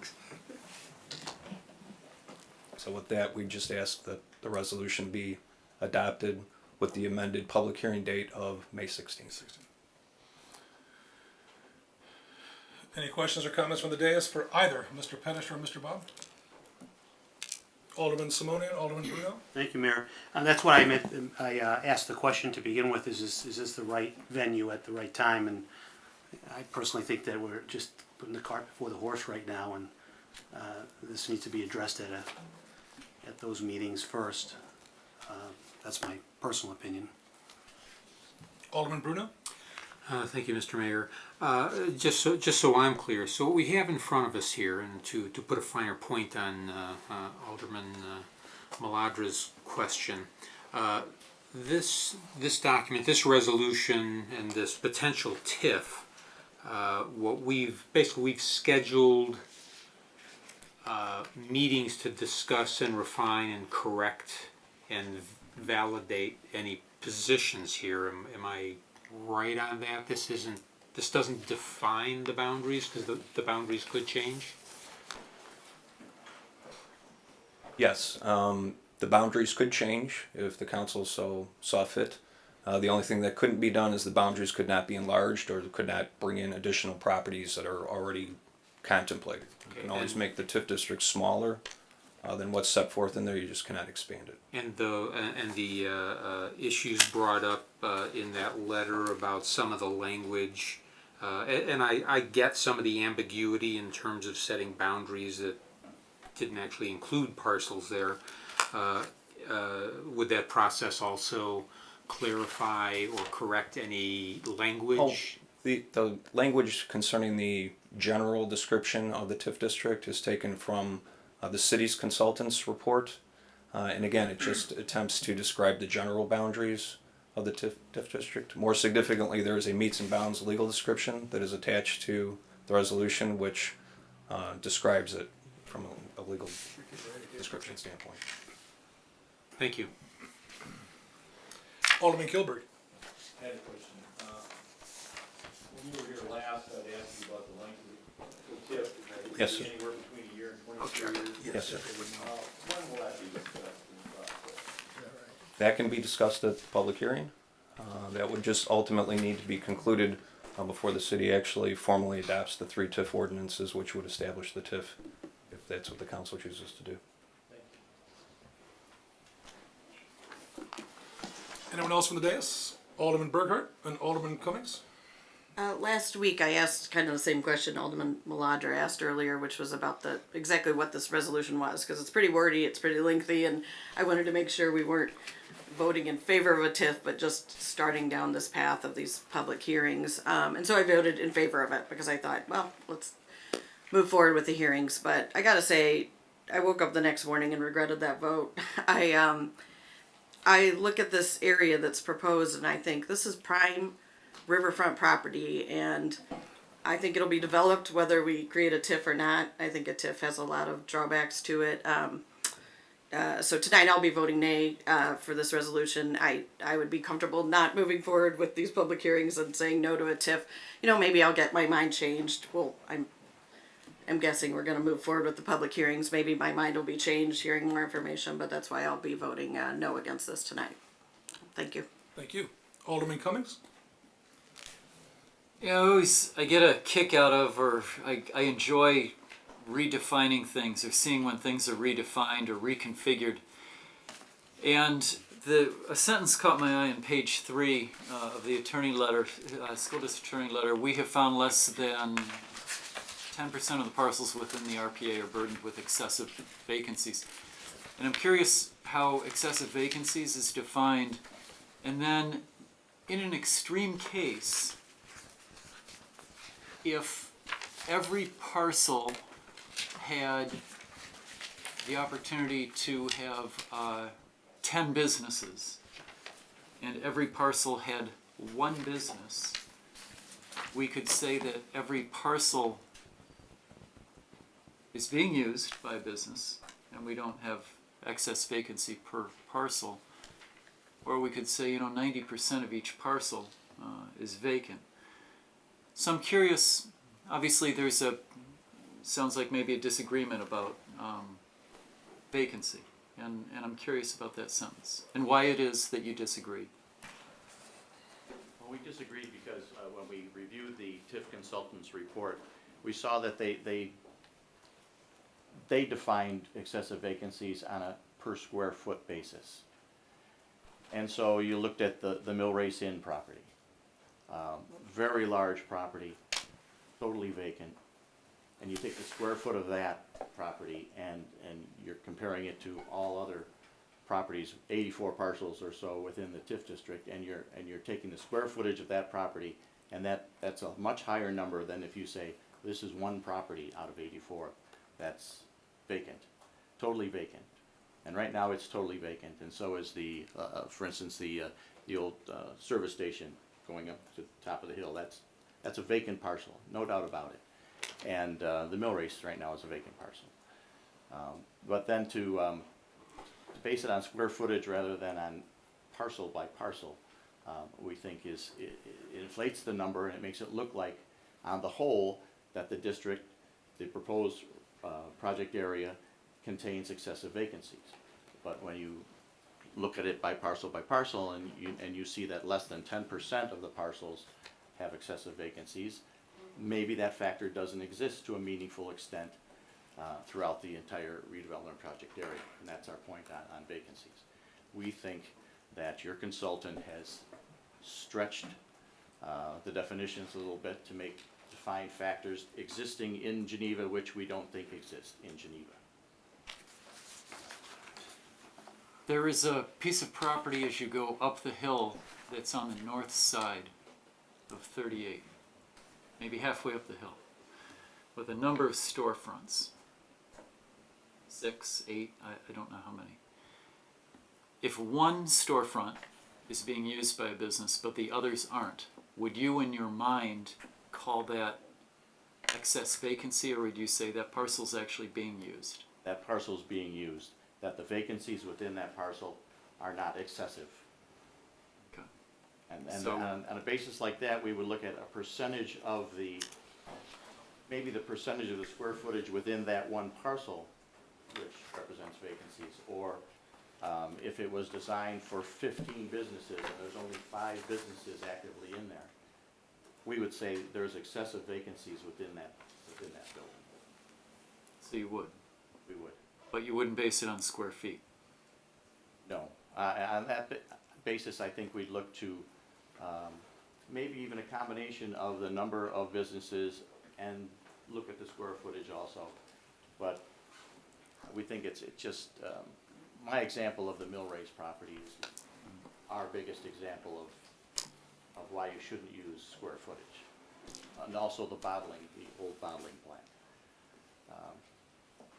To use that as square footage as exaggerates that factor. Okay. And you're right, these are things that we'll address in the Joint Review Board, but the school district's point tonight was we can short-circuit this and not spend the funds going through all that process at the present time, then it might be worth it. Thank you. Thank you. Thank you, Mayor. Anyone else on the dais? Alderman Kilbert? Obviously, we have some history with TIFs in Geneva, and as recently as a decade ago, we completed a 23-year TIF, 1983 to 2006. Do we have any idea on what the financial impact on the school district and the park district might have been as a result of that TIF, and what's the attitude of the park and school district as it relates to that TIF in particular? I think as you look at it, I think even if you visit with some of the developers as it relates to that TIF, it was not a huge success, and a lot of the properties within that TIF district are still vacant. What's to lead us to believe that this TIF is going to be more successful, and why 23 years necessarily is the best duration for that for a new TIF?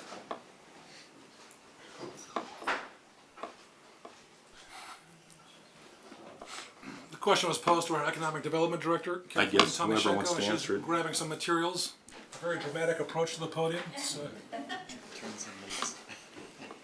We have studied in detail the former TIF in this area. It does not encompass the entire area. It is a little bit different of a border.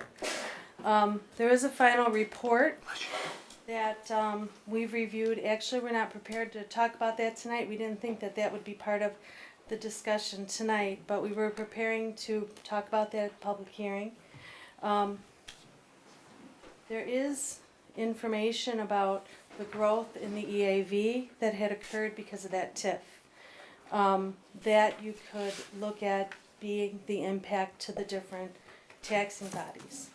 So according to the report that was authored at the conclusion of this TIF district, there was an improvement in the EAV. So that was, and it does talk about the major projects. Did you want me to go through that now, or did you want to reserve that for the public hearing? Because it was a rather lengthy report. We were prepared to present you with some PowerPoint information and Is that for down the road? data.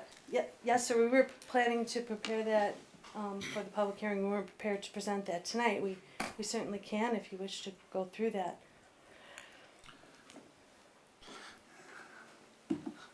Can you give us the highlights? Sure.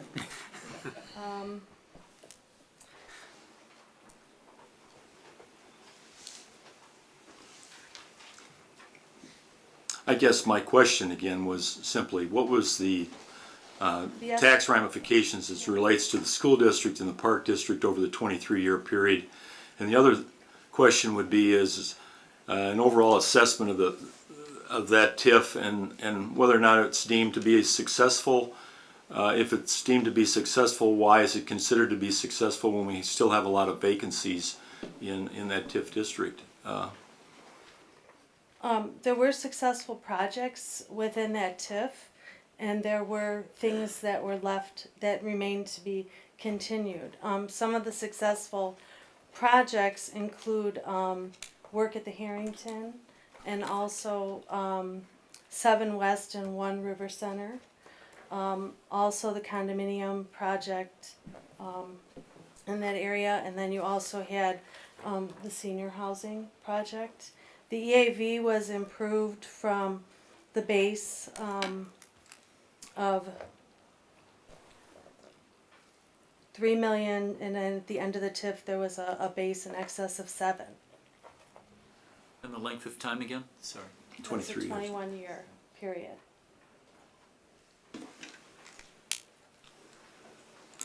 Do we know what the tax implications were? Because ultimately that tax responsibility as it relates to the school district and the park district fell back then on the residential property owners of Geneva. I'm trying to quantify what the trade-off was and what it actually cost the community. Do we know that, or does the park district or the school district know what that figure might be, or an estimate of that figure? Because we've received correspondence here that the proposed TIF will cost the taxpayers of Geneva about $30 million over the 23-year time frame. And I'm just trying to draw a correlation between what it really actually is going to cost. I don't think the report that I have here answers that question, but we could work on getting the answer to that question. Okay. Okay, thank you.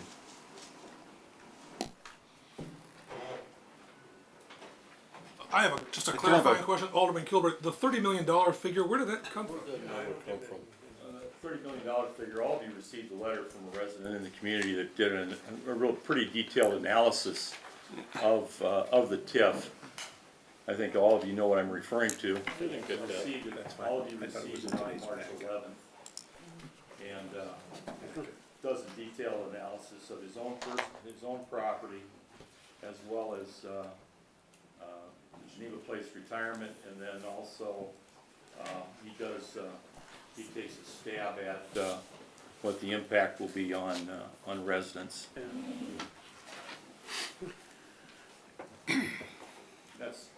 Then I'd be glad to enter this into the public record this evening as well, if you'd like. So. How accurate is that? Well, that's what I'm asking this evening. Excuse me. That's what I'm asking this evening is some clarification on what the impact will be on the community. Obviously, we have history. It's not like this is a maiden voyage for the city of Geneva here. We're looking at something that we have history with, and we ought to be able to quantify some of these figures before we make a determination on whether or not we want to set sail with another TIF district. That's all I'm asking. I'm not in favor of, I'm not opposed to it. I'm just saying that we need additional facts as it relates to, what is this going to cost us? Is that the impact on the school district, or is it also including the I'm park asking what the district? impact. I'm asking what the impact will be on the taxpayer. Okay. Because if we waive this, then the burden as it relates to the park and school district falls back on someone. Right. And that would be the individual taxpayer of the community. If I could just correct something, so the base EAV in 92 when the TIF district, 1982 when the TIF district was established, was 1,625,618, and in 2003 when the EAV was examined again, it was 12,869,556. So these are some of the figures that are in this report. But what we'll do is we will pull all of the TIF reports that were completed in full and provide you with all of that information at the time of the public hearing. Okay. Did everyone hear Kathleen's comments regarding that in 82, let's just round it up, 3 million, in 2006, was it? 2003, 12 million. That was the difference in EAV. Yes. According to this report. According to that report. Yeah, but I'll double verify that. This is a report that was in our files. But I'll verify that and make certain that it's accurate. Alderman Cummings and Alderman Burghardt. First question, that's 1982 to 2003, $1.6 million to $12 million? According to this report, yes. I did not author this report, it was in our office. 06, 82 to 06, 1.6 million to 12 million. What was the 3 million to 7 million figure? Oh, that was estimations of increases in EAV that were expected to take place without the TIF district. So there was a calculation, there was a chart that was calculated to look at what the incremental changes could potentially be at 3%, 5%, and 7.5% should those just continue without the TIF district and without inducement toward development. And so there was a comparison of what was predicted from inflationary changes in EAV over that period compared to what was actually completed as part of this project. That's intriguing. 3 million to 7 million on 21 years is a little over, it's 4 1/8% annualized. I don't know a lot of people that would take that investment for 21 years. $1.6 million to 12 obviously is very intriguing. On the other hand, in 1982, if I buy something for $1.6 million and I dump 11 into it, and in 06 it's worth 12, I've made a bad investment. So I guess I'm curious, and I don't need the answer now, but at some point, the figure I'd like to see is relative performance. How's the EAV increase, minus the money poured in, how's that increase versus the general increase? In other words, if the rest of Geneva has appreciated at 6% per year, and a TIF district has appreciated at 4.5%, I would say the TIF is a failure, right? Because if it were left alone, we'd probably see 6%. If the rest of Geneva is appreciating at 6%, and the TIF happens to, we run some numbers and look at what's being put into it and what comes out, and it's 10% or 12% or 15%, it's pretty interesting. That's a good argument for a TIF. But you also have to take into account that part of the reason for establishing the TIF is that you've already documented that this area is not increasing as the city of a whole. And that's documented in the study that's been done, is that you see that there is not that same steady level as Geneva as a whole. So you have to calculate that, I believe, in there also to, because what this did was it assumed that the area would appreciate, and we already have evidence and understanding that it's not been at the same level as the rest of the city. So this is already assuming that that would happen, and that assumption is very optimistic. And this optimistic assumption was trying to showcase the difference between what really happened with the TIF, if that happened. But the but for in the TIF is assuming that that's not going to happen because the evidence of the past performance has been that it has not. So when you look at that, I think you need to take that into account. And that's something that's within the report and has been analyzed and documented. There's a section that shows that in the report about the EAV appreciation not being on par with the rest of the city. Okay. I have then one more question. I promise I won't talk again tonight.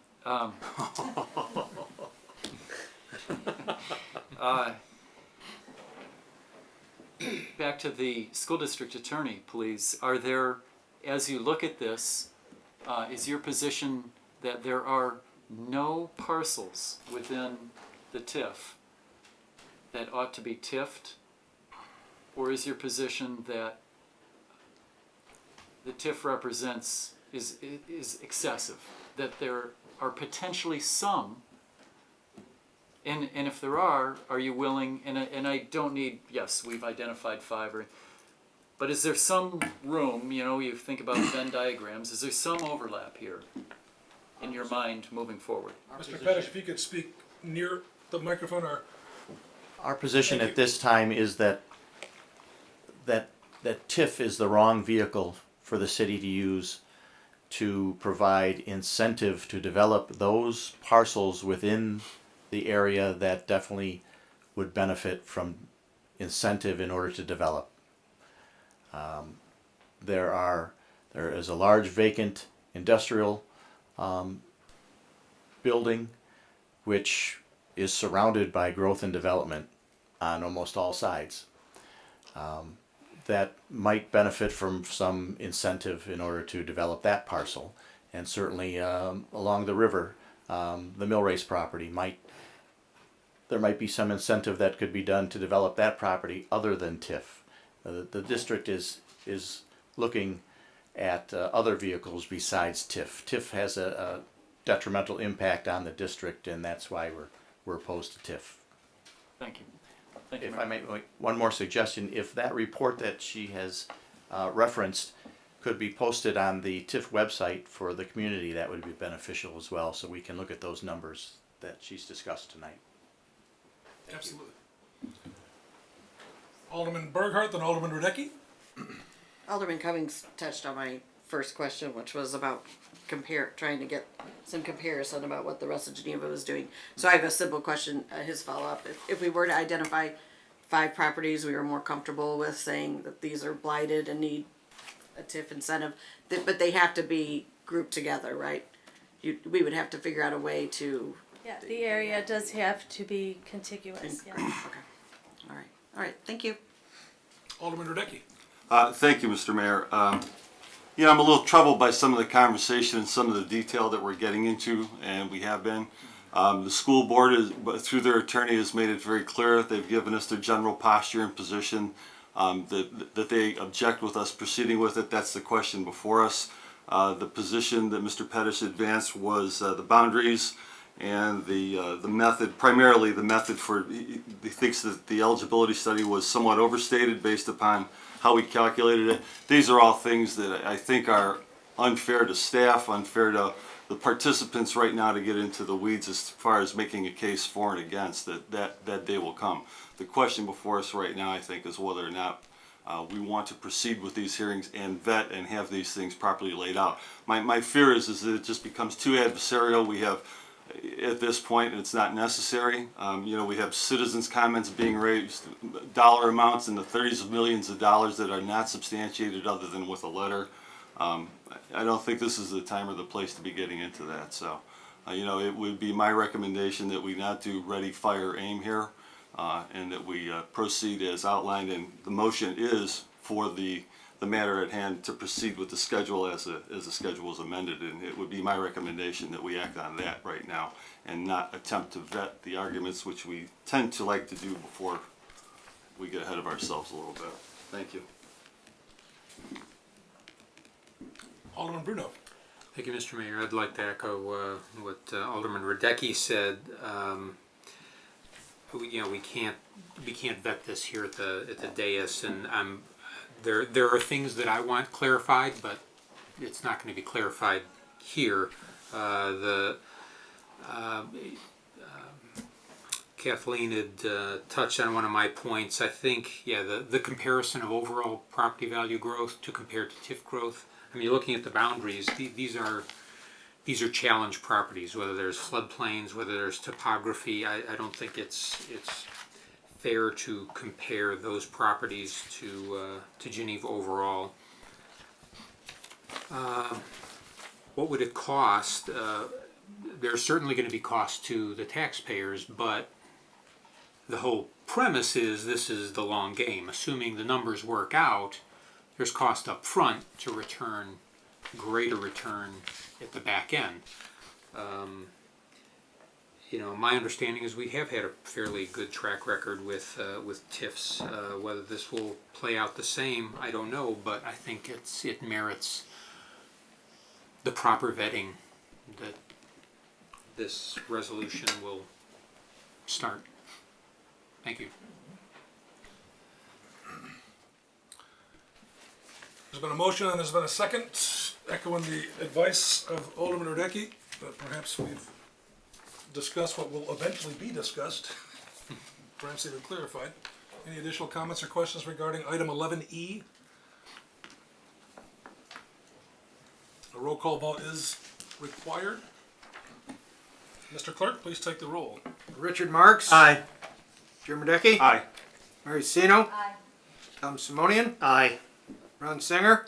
Aye. Mike Bruno. Aye. Sarah Burkhart. Nay. Don Cummings. Aye. Dean Kilberg. Aye. Rick Maladra. Aye. Motion passes with 9 affirmative votes and 1 nay vote.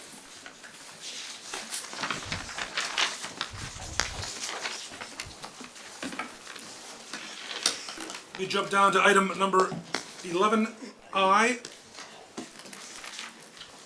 which is to continue the March 14, 2016 Committee of the Whole consideration of approval of fiscal year 2016-2017 general, electric, water, wastewater, capital, TRICOM, and miscellaneous fund budgets, classification and compensation plan as presented. So there's no motion necessary as this is a continuation of that discussion. We can begin however the council prefers. Alderman Maladra, Alderman Simonian. Microphone, sir. I think I'd like to kick off, if I could, by hopefully laying a foundation for the discussion that I believe is going to ensue. Part of this is a reaction to some of what I've heard over the weekend. That was a reaction to some of what was said last week. So I think that I'm going to touch on things that we all already know, but I feel need to be stated nonetheless. I'm going to begin with a premise, and it's a premise that I think is generally accepted, but bears repeating. That premise is that the City of Geneva is a sound municipal organization. Our decisions and actions are grounded in planning and foresight. Our staff is experienced and skilled, our elected officials passionate and accessible, and we are all dedicated to serving this community. We're a great place to live, to raise a family, and to do business. We are these things for a variety of reasons. But what stands out to me as being unique to Geneva is the level of involvement from all stakeholders, residents and businesses, elected officials, and staff from all government entities. This is evidence that we are inclusive as a community and value the multiplicity of opinion and perspective brought by all. That breadth of perspective is captured in our planning process. It's no surprise to my partners on the council that I'm a firm believer in our strategic plan, the comprehensive plan, and specific area master plans. To my mind, these are all a product of community effort and partnership. They're also not static artifacts gathering dust, but they are in fact updated periodically. And to me, they are the framework for all of our decision making. So I repeat, we're a sound municipality. I emphasize the municipality because I'm very wary of the statement that government should run itself like a business. Too often that statement is used to imply that government is bad and business is good. There's no denying that we have examples of bad government. We have Cicero, Dixon, and the whole state of Illinois. But there are examples of bad business as well. Arthur Andersen, Enron, WorldCom, Lehman Brothers, Takata. The reasons that these entities went bad on the government side or the business side are debatable. But I imagine a common theme would be leaders putting short-term and perhaps individual interest ahead of collective long-term benefit. Regardless, I think rather than rely on a phrase that resonates emotionally, I prefer a more practical statement. Government and business should be well managed. Well-managed governments and well-managed businesses have a few things in common. They have clearly defined mission and goals. They have well-trained and empowered staff. They have sound management oversight of every function and sound board oversight of management. They have balanced investment in tangible and intangible assets, and they are committed to ethical standards. I think Geneva is all of that and more. So this is what I take to be the reality of Geneva. We are not broken. We are not abusing the public trust. We are not mismanaging our resources. Nor are we insisting on doing anything simply because that's the way that it has always been done. I worry that some people think otherwise after the comments that were made last week. So let's put some context around the material presented last week. The topics addressed are not new. We've discussed all of them over the past several years. Many are things about which we can do nothing.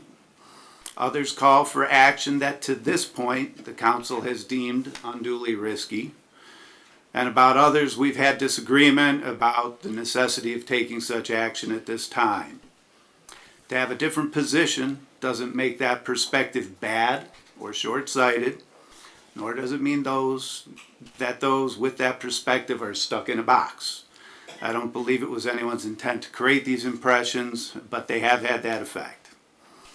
I believe the intent was and is to use the opportunity presented by the budget discussion to advance some topics that we have been discussing for years. Some I personally would readily agree with. Some, like insurance matters, I think we've already agreed on in terms of direction, if not specifics. and some I think we'll continue to argue about. Not because we won't sometimes have to take such actions, indeed we have in the past, but because we may not agree on the necessity of taking that action at this moment, particularly realizing that future moments are likely to be much more dire.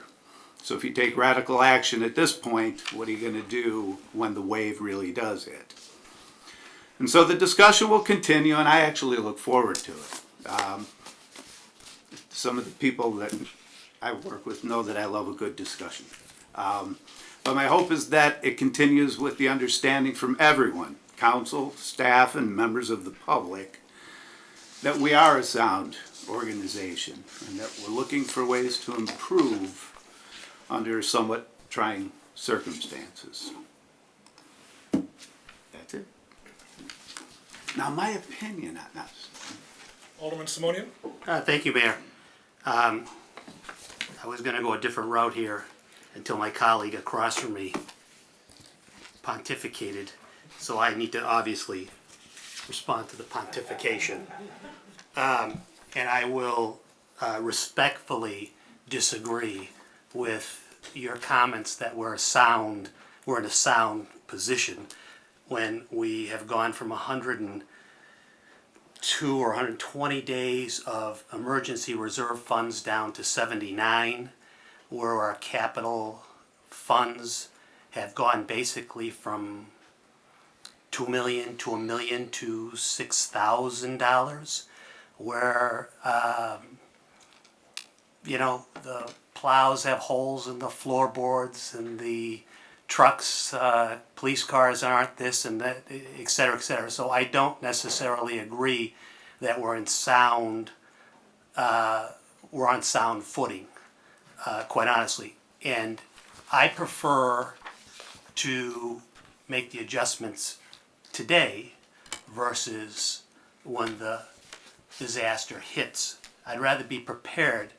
I'd rather be proactive than reactive. And like everything else, they're all opinions. In my opinion, the future, none of us know what's going to happen. My opinion is it's going to get worse before it gets better. And all I'm trying to do is say there's some things here that we have to prepare for.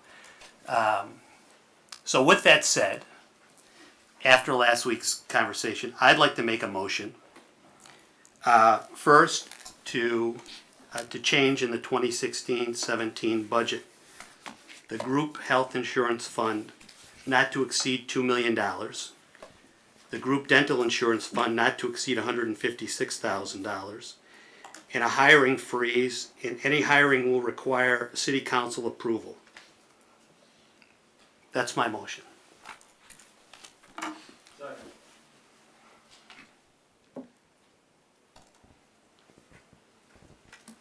Comments on the motion? Can I have the amounts again? Just What the amounts? dollar amounts that he's changed? $2 million on the health insurance. I didn't get them back. Just to clarify, you're asking for the ensuing fiscal year that begins May 1 of 2016? 2016-2017 budget. Okay. $2 million, which is what the amount is estimated at Okay. for this year. $156,000 on the dental. Okay. That's all. That was the two, correct? The dollar. Those were the two that. That Oh, was I the know, dollar that amount. was just the dollar amount. And then a Just the dollar amount. hiring Thank you. freeze with city council approval.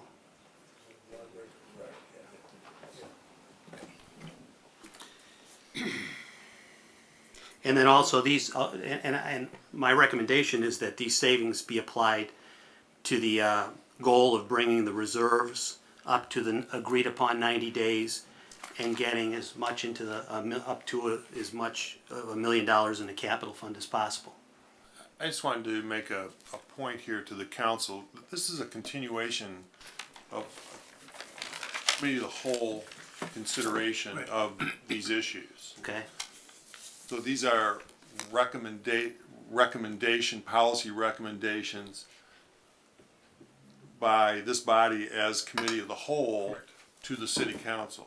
They're not because otherwise you don't have any agenda items per se on, Okay, on the so- budget. okay. I just want to make that Whatever's very clear. determined tonight will have to be ratified by a future council meeting, which would be the April 4. And properly noticed for, We do need the direction. Of course, yeah. Yeah. So these are just recommendations? By a committee, and if those recommendations are ratified, they have to be ratified by the council, Okay. which would be April 4, unless we choose to have a special council meeting between now and then. Okay, so that's the context. gotcha. Alderman Bruno. Thank you, Mr. Mayor. I considered just those numbers because I've had some discussions on that, and I think it plays into something. I wouldn't be supportive of that motion. You know, I looked at what we've done since 2008, and you know, I'm comfortable with the studies that we've had done that showed us delivering. You know, we maintained balanced budgets, we delivered good services, we made cutbacks. You know, comparable benefits like these,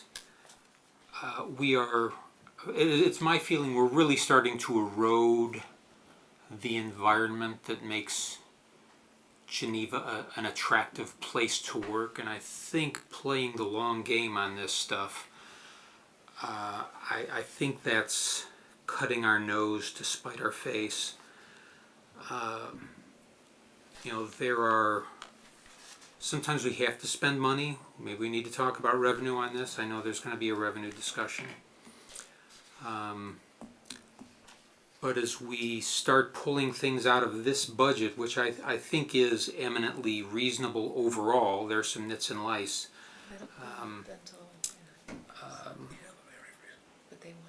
I don't think there's meat on the bone to do this and maintain a good, attractive work environment. So I would not agree with your recommendation. Thank you.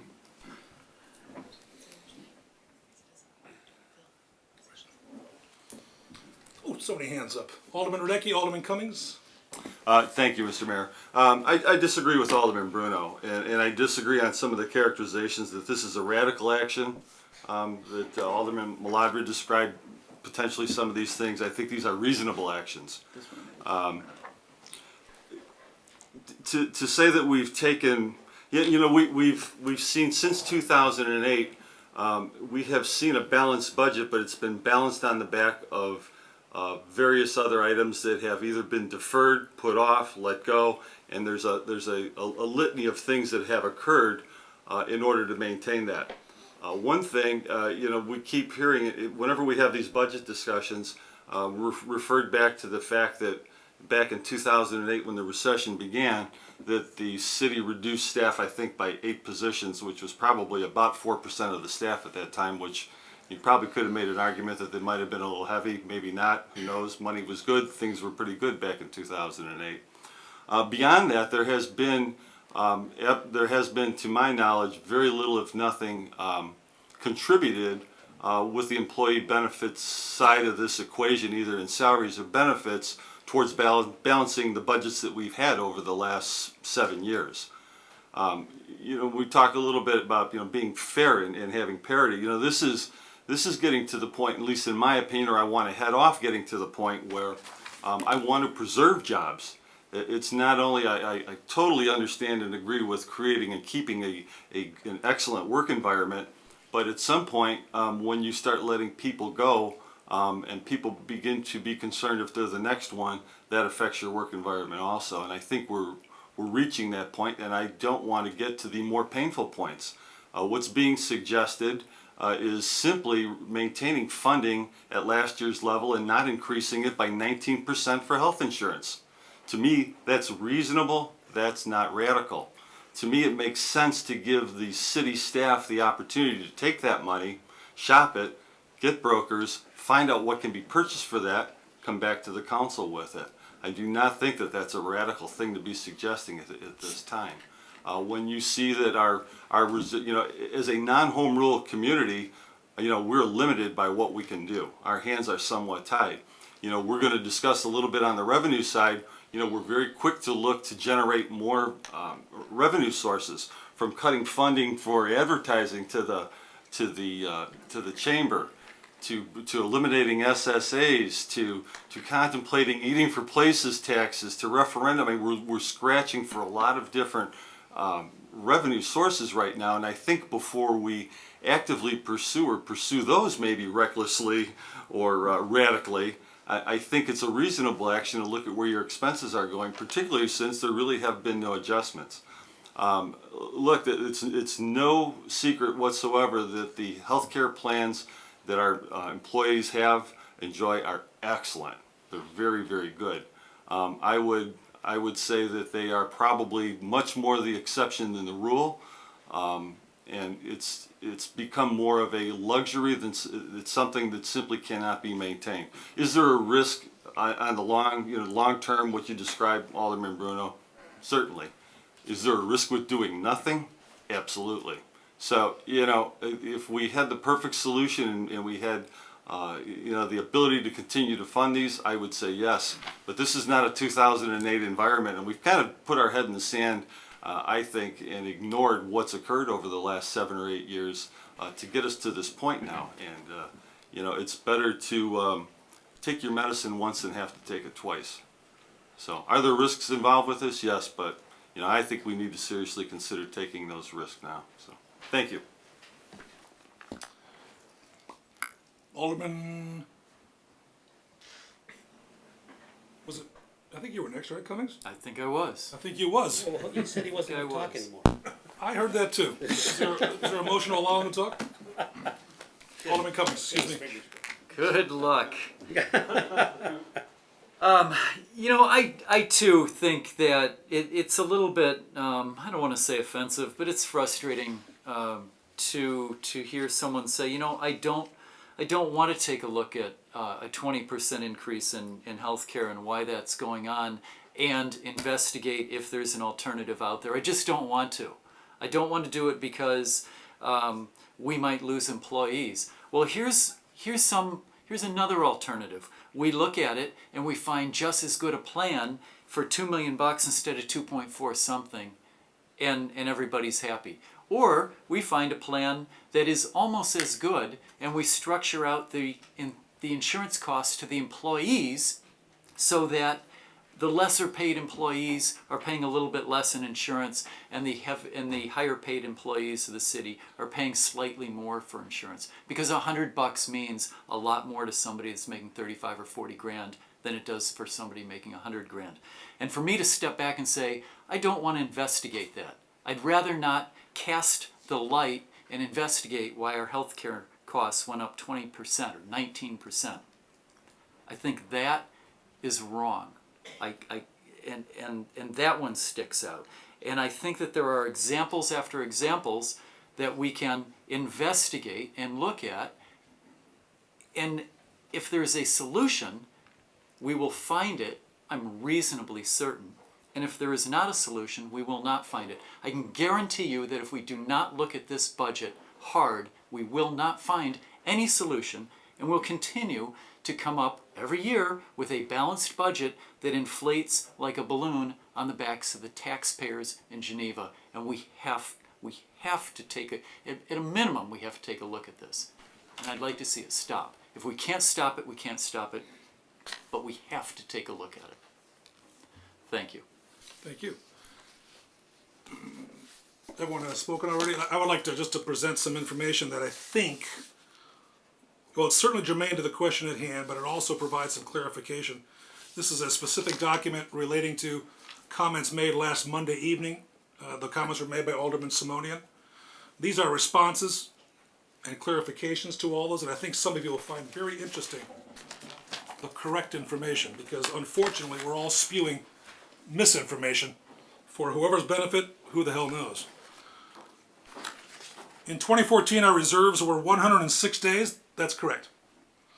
In 2016, we budgeted 84 days and are projected to be 79 days. That's correct. A 25.4% decrease. Now this statistic is deceiving.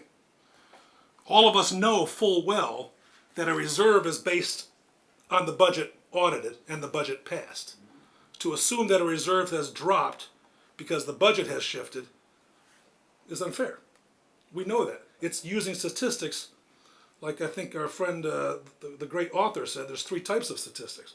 Lies, white lies, and statistics. So let's be clear about that. Our 2017 proposed budget is 84 days.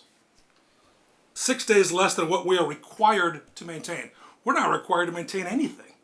We agreed as a council that 90 days should be the goal. No question about it. Everybody in this room voted to approve the purchase of the 4th Street parking lot at the train station. How are we going to use that, or how are we going to secure the money to buy it? We all voted from reserves. So if we're so ashamed that our reserves have dropped, we have no further to look but ourselves, because we voted to draw those monies from the reserves. Simple as that. I think it was a wise investment. To some extent, that's why the reserves are there, to allow us that flexibility. Jim, that's accurate. Don't scowl now. I'm scowling. Really? I'm Absolutely. scowling at this, Kevin. Okay. Interesting. In 2014, police overtime was $256,000. In 2015, police overtime was $336,000, not the original number proposed. Our 2017 proposed budget for police overtime is a 40.4% increase. The 2017 proposed budget for the police overtime line is $360,000, which includes double time, as we all know. This has been explained multiple times. Field training, officer pay, holiday pay, officer in charge pay, and Medicare. Removing the Medicare and non-overtime equals a total of 5.7% increase. 5.7% increase over 2015. In 2016, it is projected health insurance generally is projected to be just a little over $2 million. In 2016, group health insurance is estimated actually to be $1.9 million. Again, facts are important. This excludes Tricom. The 2017 proposed budget for health insurance at $2.4 million is a 20% increase. Incorrect. Incorrect. The 2017 proposed budget for group health insurance is $2,080,000 for all funds excluding Tricom. Therefore, it's an 8.9% increase, not 20% increase. Police pension contribution. Who knew that sworn police officers are required by state statute to contribute 9.91% of their salary toward their pension? The city is required by state statute to contribute the actuarial determined amount each year, or we face penalties. Our firefighters contribute 9.45% of their annual salary to their pension. Again, we are forced to provide actuarial determinations by state statute. There's a reference to combined pension contributions. The city does not determine the pension contributions. Pension contributions are based on an actuarial study and required by state statute.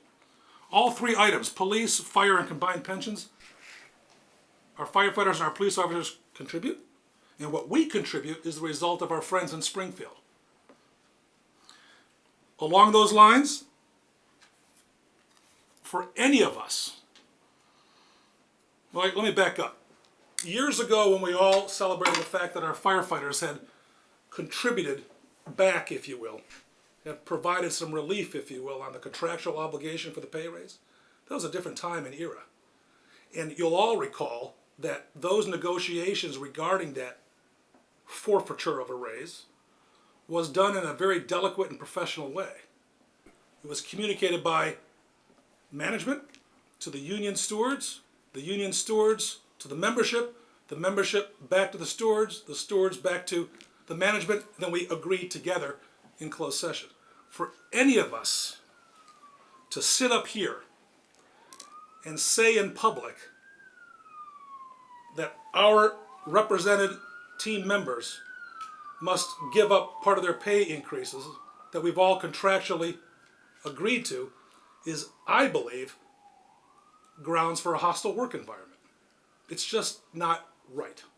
If we had those feelings, we should communicate those to management. Management should communicate those to the stewards, stewards to the membership, and then begin the discussion. But to sit up here and say, I also believe, it's not, that's not budgeting, that's bludgeoning. That's not negotiations, that's nonsense. Pure nonsense. And to the pay raises. Equally, I think, disheartening. All of you have heard me say time and time again that we've had 34 budgets meetings. So right now it's professional staff, management, and represented teammates 34, council 0. You have to look no further, I know we've all done our homework this week because this is fun, than 10 years ago in 2006, and approximately 6 years ago, in 2010, same discussion was had. The identical discussion was had. And we all came together toward the 11th hour, if you will, and said, oh man, we got to do something. We've got to extract concessions from everybody in order to avoid, whatever it is, tsunami or tidal wave or God knows what. And we all agreed that we would be more involved in the budget process, that we would all be engaged with identifying and prioritizing goals and assigning money to those goals. And we all agreed, and it's written in our strategic plan. But all of a sudden, here we are again, looking for concessions and extractions, and by stating it in public as opposed to with our respective management team is just, it's unfortunate. It's unfortunate. I heard somebody say in 2010 and in 2006, and I've got the documents if you're interested, yeah, but you know what? It's a privilege to work for the city of Geneva. And that privilege should be considered. Okay. That's certainly an emotional statement. But what privilege have we conveyed to our team members, union and non-union, that we're willing to discuss, not even discuss, but to throw out ideas that you ain't getting any raises, and we're going to ask for concessions, so be prepared for the letter coming your way. Highly, highly unfair. As we all know, our friends at the fire department are currently in negotiations. If anybody on this dais believes that we haven't just weakened our position with respect to negotiations, and even if we haven't set ourselves up for assault with respect to professionalism, then you're fooling yourselves, because we have.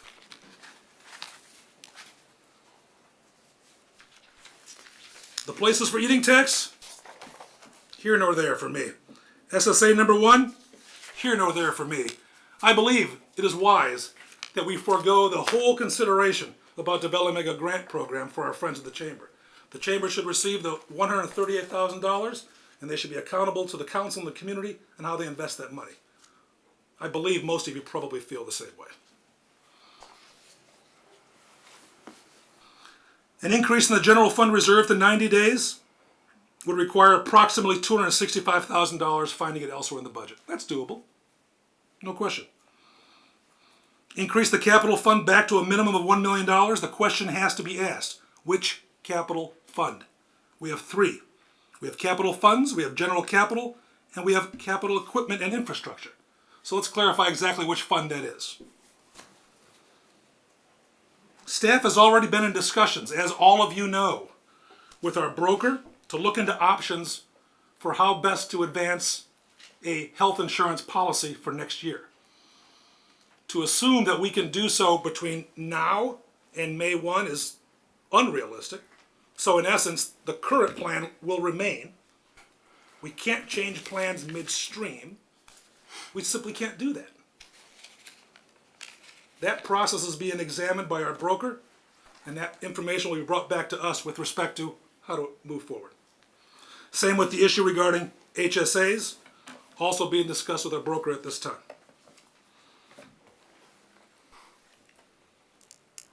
No increase in the dental insurance budget. That's up to the will of the council. No question. We know, of course, and I believe it's been acknowledged, that the elimination of the vision benefit is nothing but wasted ink, because we all receive that our team receives that gratis, so there is no cost in there. Meet with Batavia and St. Charles to agree to sharing an approximately $30,000 cost to engage a consolidation feasibility study. On November, was it 5th of 2015, during our workshop, Chief Olson presented to all of us the idea regarding a feasibility study and why our communities in Dundee, East Dundee, Seaville, and others, why they did it and why it would not work for us. This council at that meeting said, no need to go any further, Chief. No need to expend any money. We are not interested in discussing nor reviewing consolidation. That was the will of that council on that day at the Northern Illinois Food Bank.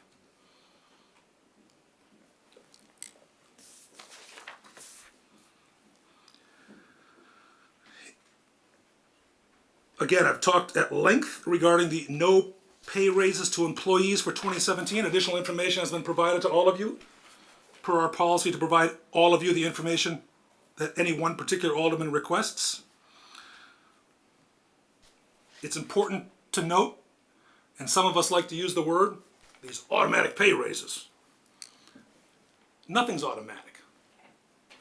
What I find interesting is that we're actually going to consider tonight whether or not professional management staff have the right to staff their department in an appropriate fashion within the ramparts of a budget, or should they have to come to us first and ask? Wow, that's not right. That's not right at all. We have a hiring freeze, ladies and gentlemen. We've had it for 8 years. Every time there's a vacancy, we determine whether that vacancy is essential or non-essential. If it's non-essential, we don't fill it. Did anybody raise the question regarding hiring of a new worker in the electric department? And who among us could quiz the superintendent or the director of public works? Well, why do you really need that, Rich? Come on. Who among us can question the chief or the commanders as to why they need a police officer, which in fact, there's still one police officer down. But we've come to an agreement as a team that there's going to be one police officer down until the foreseeable future. We know that. We know that. We have a position available now, part-time, in our Community and Economic Development Department. We will have opportunities throughout departments throughout the city. But really, our professional staff have to come to us and say, Mother, may I fill this position? That's why it's budgeted in advance. We have a hiring freeze, folks.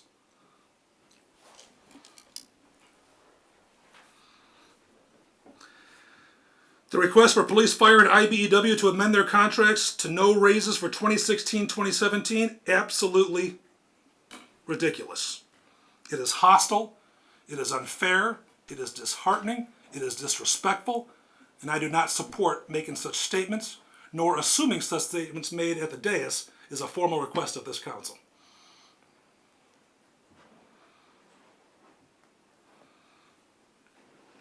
Remove from the budget any salary benefits to fill the assistant city administrator position. We've had umpteen conversations about this, but again, I would challenge anyone to explain to anyone out there in the real world watching what the assistant city administrator does. Now, maybe that position's been removed from consideration, I don't know. But if we want to continue it, I'm happy to do so. I also want to hand out, and this truly is an anonymous letter. If you think for one moment, and we discussed this last week, that words have consequences.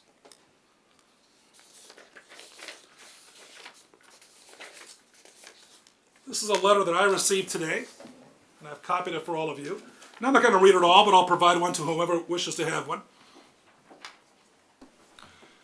I'm going to summarize this. You guys can digest it as you want. I'll provide it to anyone who requests it. Be happy to email it. As a City of Geneva employee, I was very disheartened to listen to the council meeting last Monday, March 14th, as I understand that the aldermen have so little respect for city employees, etc., etc., etc. Are we so unwanted that we have to be pushed out of the community due to our desire to keep wages equal to others? Do the aldermen want us to move away, etc., etc., etc.? It sounds to me that the aldermen do not want us to live here, etc. It's a sad indictment, quite frankly. I can pull from my file letters I received 5 years ago with the same sentiment. The same sentiment. We sit up here on this dais and we profess to know what is best, and I believe all of us are very intelligent people. We are. We receive information from the staff in an agnostic way, not to steer us a certain way, but to provide us information we can make a decision. We receive counsel from the Illinois Municipal League, the Metropolitan Mayor's Conference, Chicago Metropolitan Agency on Planning, countless public and private organizations. We digest and we decide. But all of a sudden, all that doesn't matter. To me anyways, this is my perception. All of that doesn't matter. All of a sudden, it's about this presumed tsunami coming our way, yet at this very dais, when we passed a resolution in November of 2015 demanding that the state of Illinois pay us the money they owe us for 911 fees and for other fees, it did not pass unanimously from this dais. So instead, let's get together and tell the 70 some odd non-union employees, we're going to take it out of your hide instead. Look at the numbers presented. We're looking at approximately $150 some odd thousand budgeted for the highest amount of pay for performance levels. $150,000. Let's raise it to $160,000. Let's round it up. $160,000 out of a $90 million budget is less than 0.17% of that budget. Identical to the discussion we had 5 years ago, and identical to the discussion we had 10 years ago. I have the documents.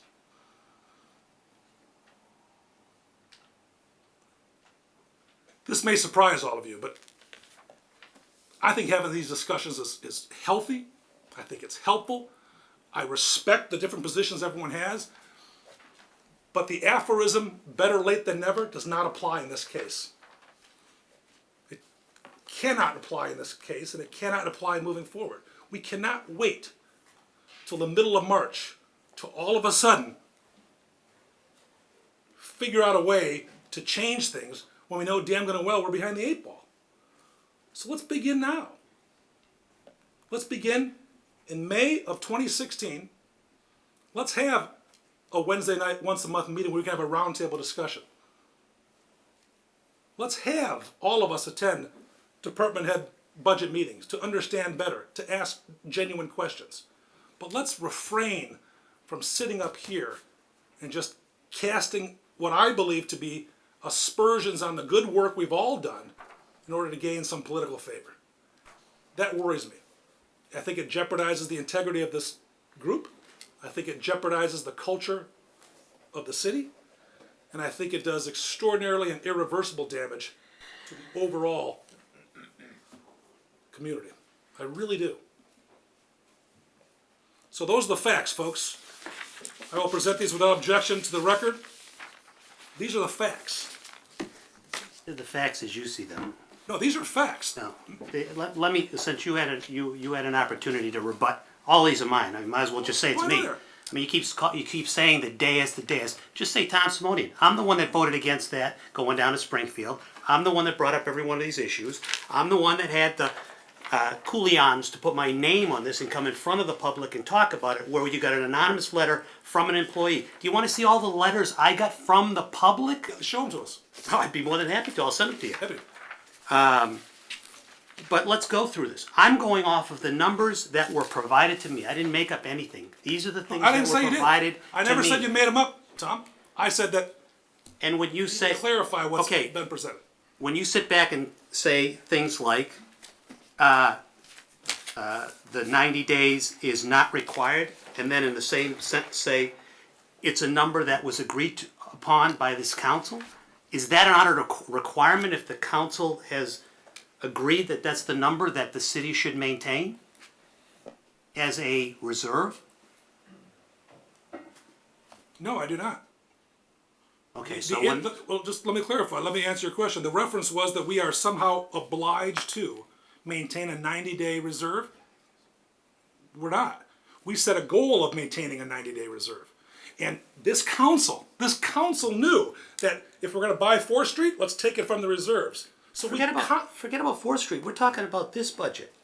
Talking about 2016, 2017. That's last year's budget. This is saying that they're budgeting again less than 90 days for the next budget. 4th Street School's done. I mean, 4th Street parking lot's done. That's last year's budget. This is the budget moving forward. Again, it's been budgeted 6 days. Then if it's not a requirement, then, you know, it's not a requirement. I apologize for that. I thought that was a direction the council gave to the staff that that's a number that we wanted to maintain. I thought that's what it was, and they came back and said, we're not gonna listen to you. We're coming back at 84 days. No. See that. Okay, then explain to me what that means. Here's the language. The direction is 90 days. Here's the actual language.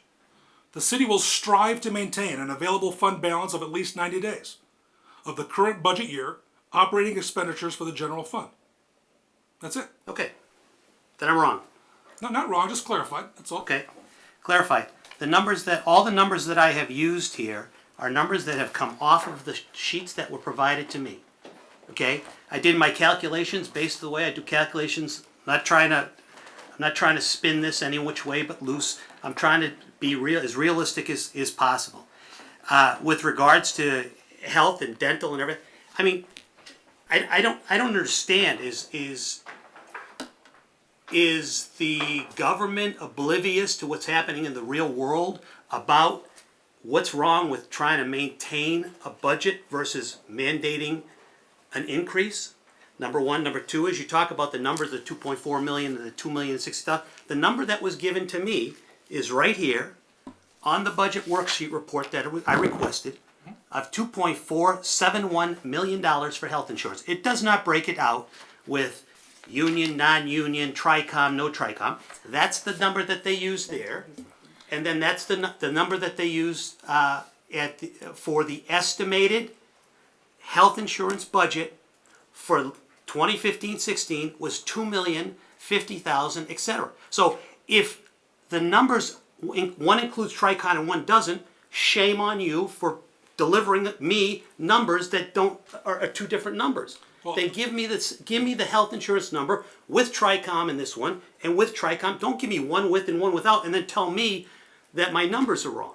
I'm going off of what was provided to me. So, you know, the 2.4 million includes dental. So combining the health and dental gives you the 2.4. If you look at that sheet, it shows health and dental on the one sheet. I agree the TRICOM, and the reason we removed it on the other time is because TRICOM is separate and apart and we don't have control over them.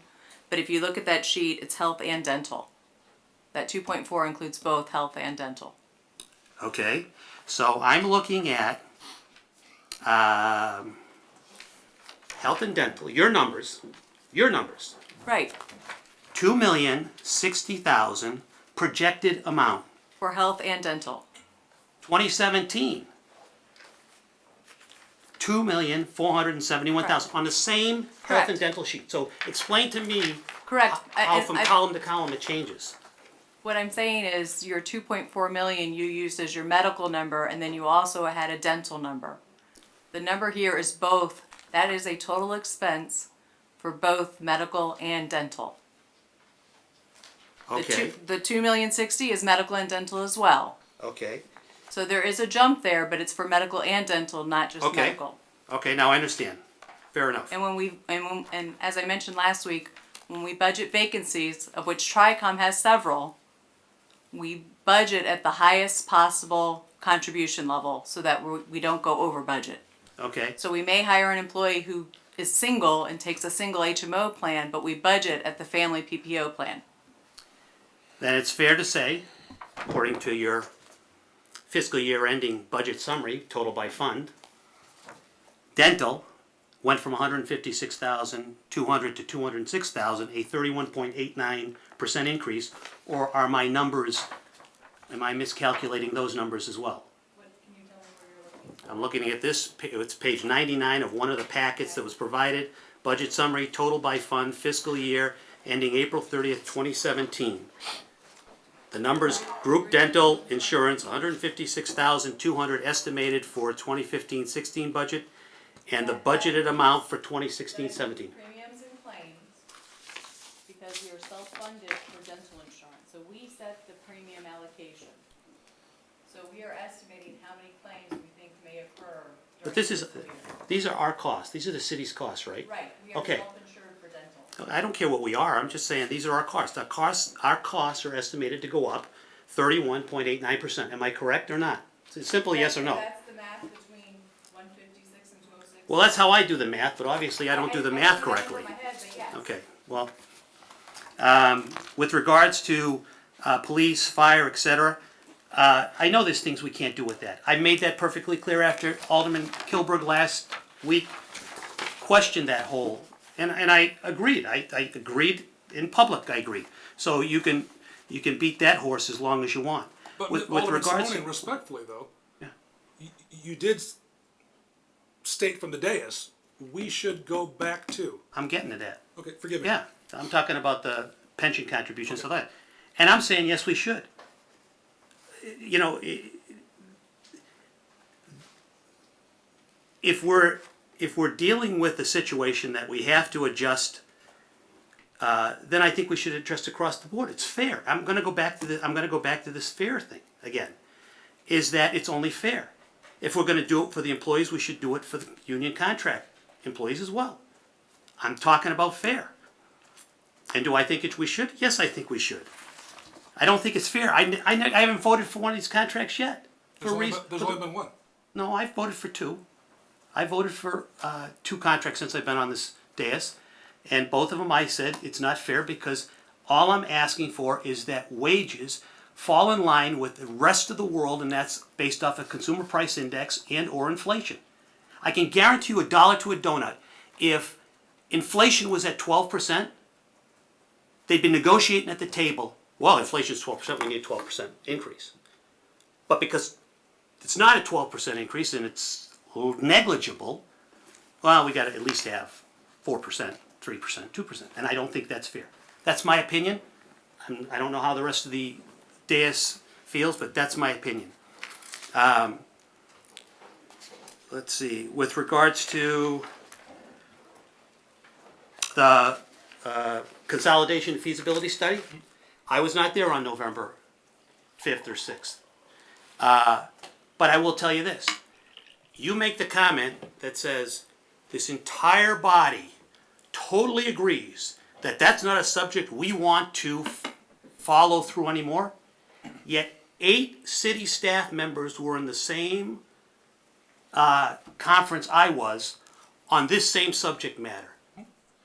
If it was an area that we are no longer, why did we have 8 staff members there for how many hours looking at feasibility? And the gentleman at the top that was presenting made the comment. Now, Chief and the rest of you top, hold your ears, you're not going to like what I'm going to say. And I haven't heard a peep since that meeting about that. So I'm listening to, unfortunately I didn't get to see the Chief's presentation, I'm sure it was wonderful, but I heard this guy, and he made a lot of sense. But yet, nobody, I haven't heard a peep about it since. So, if we were taking that direction, I don't know why we sent 8 staff people to go listen to this guy. With regards to the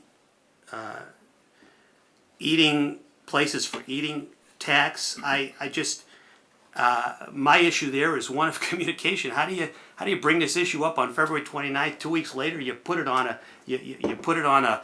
budget, and you haven't even spoken to the stakeholders, the bars, the restaurants. I mean, I talked to folks afterwards. They haven't even heard of this thing, and we're going to drop this on. And you wonder why the whole. You talk about the relationship with the employee? What about the relationship with the taxpayer and the business owner out there? Don't we have an obligation and a responsibility Yes, we do. to the taxpayers, the people who elect us in office? I'm not here to win any popularity contest. I was elected to be the steward of the taxpayer dollars and spend them in a way I believe, and the way the constituents have told me, they believe they should be spent. So you want to shoot the messenger, shoot the messenger. But you know what? I raise no arms toward nobody. So, it is what it is. But I'm not here to make nice and worry about that I've got, someone's underwear in a bunch or whatever because I made a comment or this, that, or that. I'm not that kind of a person. I'm doing what I think is fair and right. I'm going to use Mary's line again. This is not emotional. Agreed. It's completely analytical. Agreed. And that's exactly how I'm looking at it. I don't care what happened in 2006 and 2010. I wasn't here. I'm telling you right now, our budget, balanced, no balance, is inflating, okay?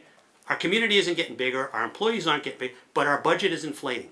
And we're not getting the things necessarily done that we need to get done. So what ends up happening is when that day comes, and we gotta go to the police chief or the fire chief, and we gotta say, you know what, sorry, gotta get rid of 3 people, gotta get rid of 5 people.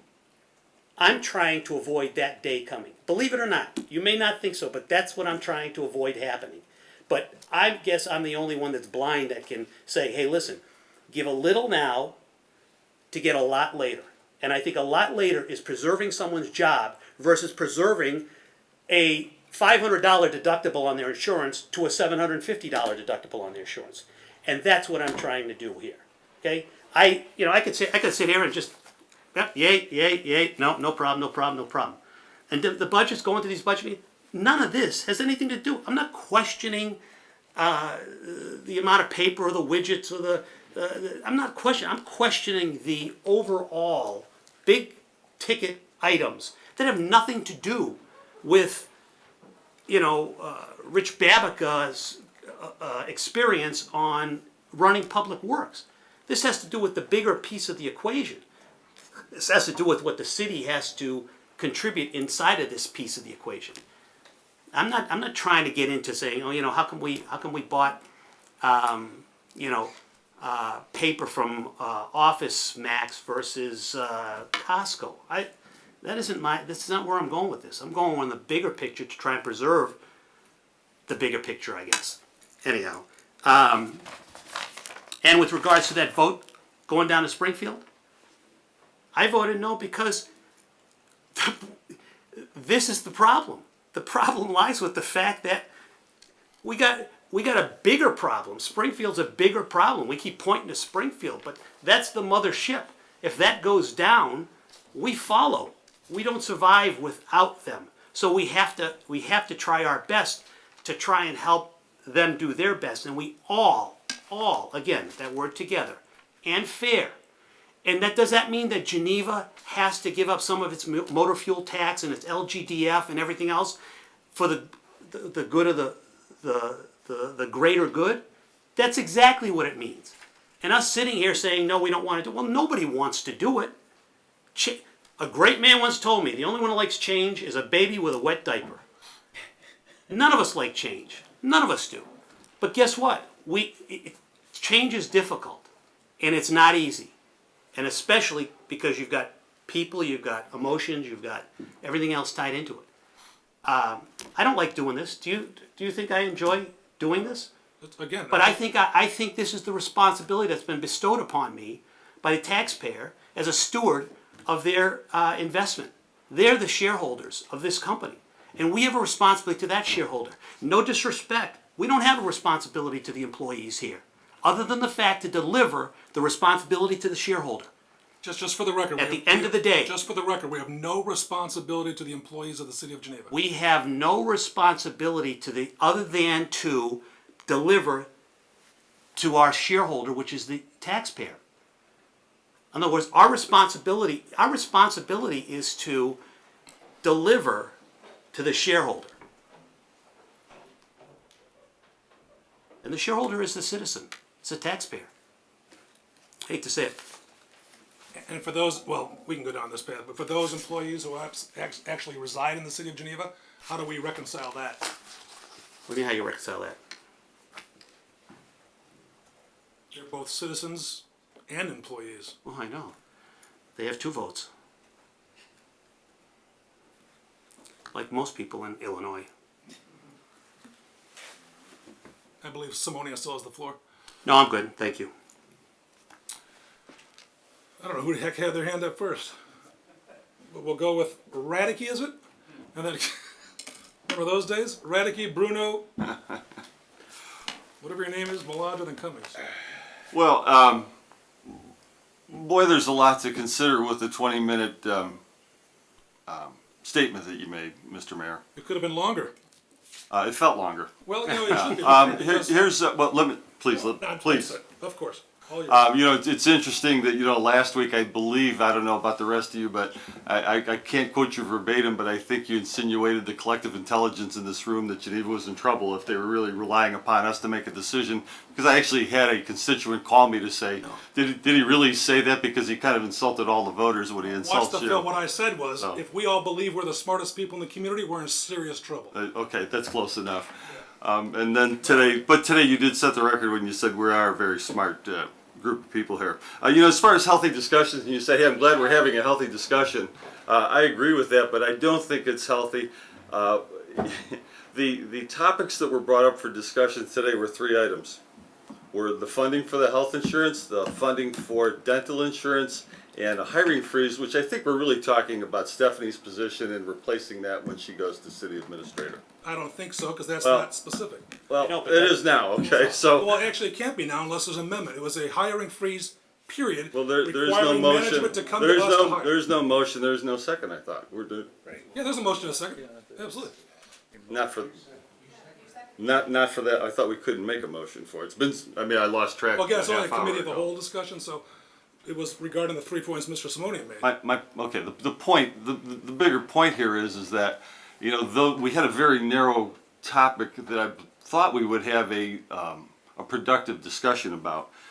You know, when you start getting into whether or not the facts are right, the figures, the numbers, this is a general philosophy discussion of, you know, is it appropriate to maintain spending for health insurance at the current rate and not increase it? Whatever the number is can be a source of all kinds of, I think the general philosophy, and I think that's what the purpose of this group is not to get into the weeds about that stuff, but to set the general policies and philosophies. And I think it makes total sense to give that to the city staff to say, and it's a budget.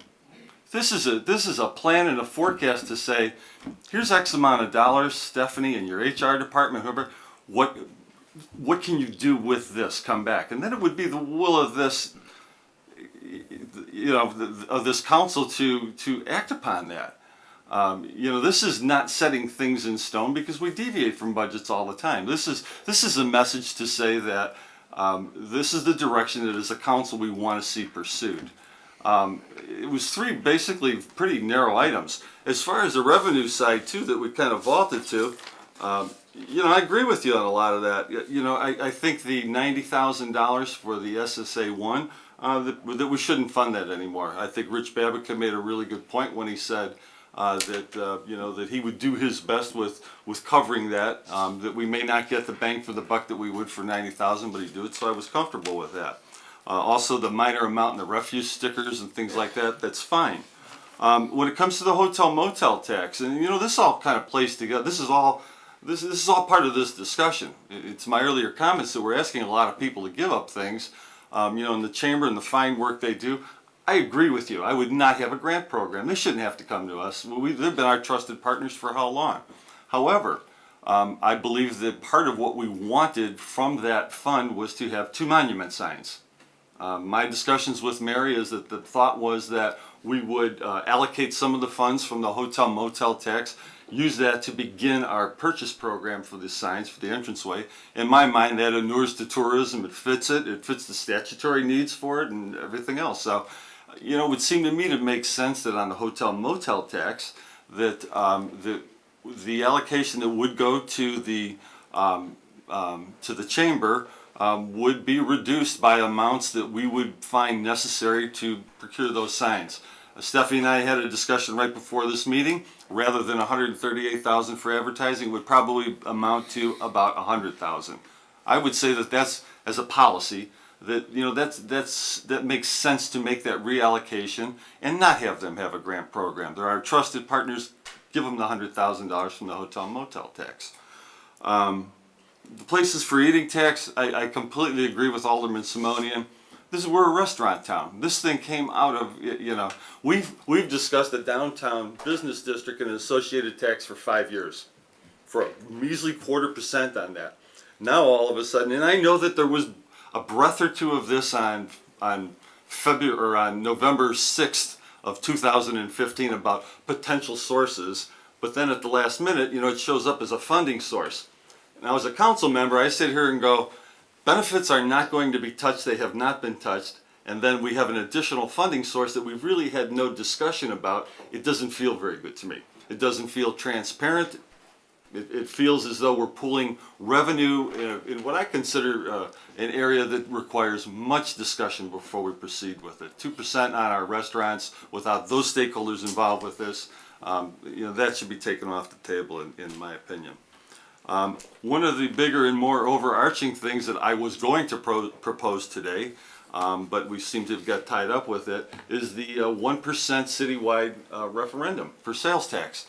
It would be my position that we do not proceed at this time with a downtown district or an imposition of a tax.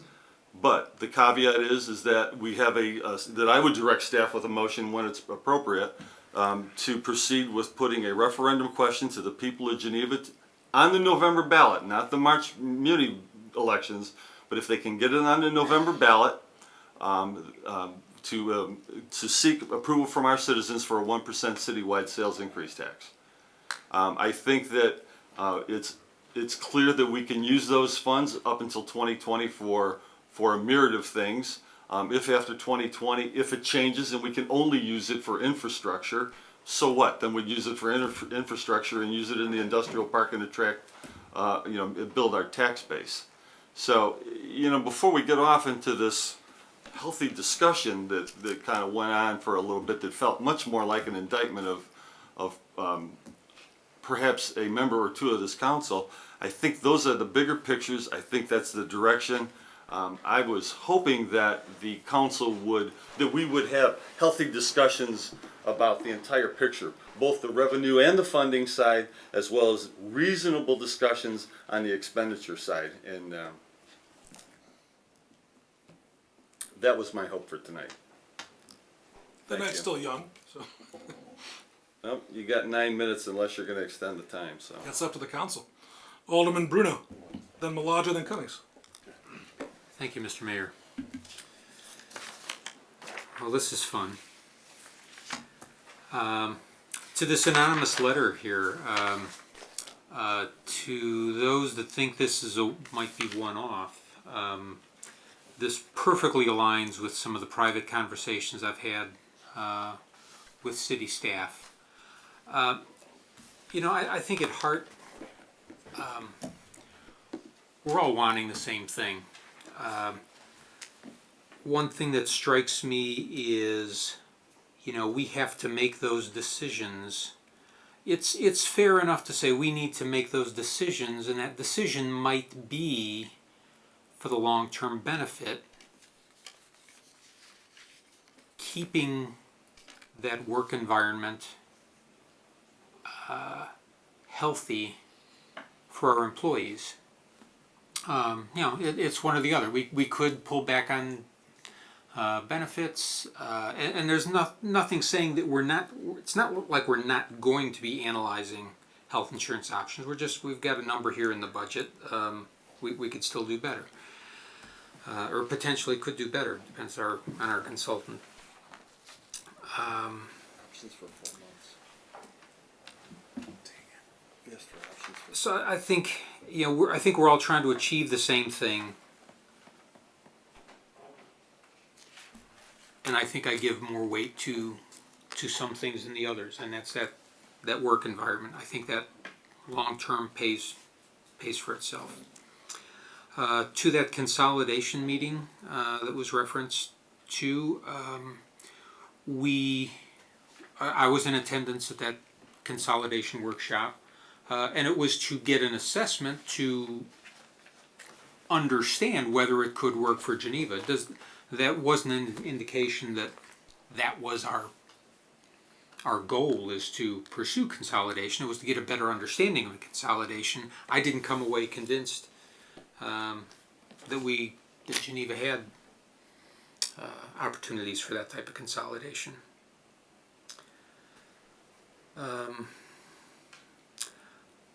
With that, I have no idea how to get this back to a productive conversation. I'll leave it at that. Thank you.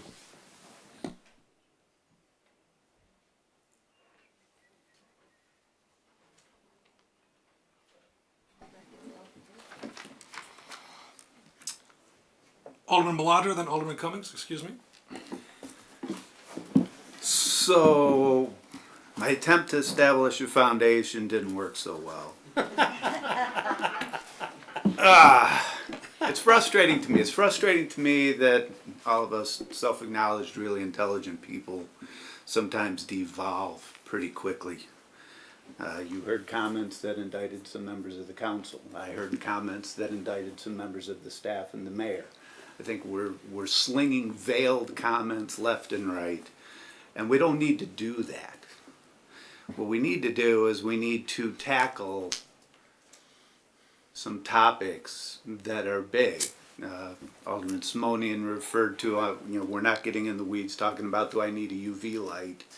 We're saying, do we want to take a look at insurance? Do we want to take a look at consolidation? Do we want to address these big items? Regarding insurance, I'm sorry, Don, it seems to me that this council did not say we don't want to look into it. In fact, we did say that we did want to look into it. It was never my intent, and I don't know if it was anybody else's here, to change the insurance that employees get in the middle of the fiscal year. So unless and until we get to the next fiscal year and have no alternatives, I will take staff at their word that this is something we will address. When I raised my hand earlier, I was going to ask about the numbers to see how what was proposed matched up to what we're at currently, but I think that's totally blown out of the water for tonight.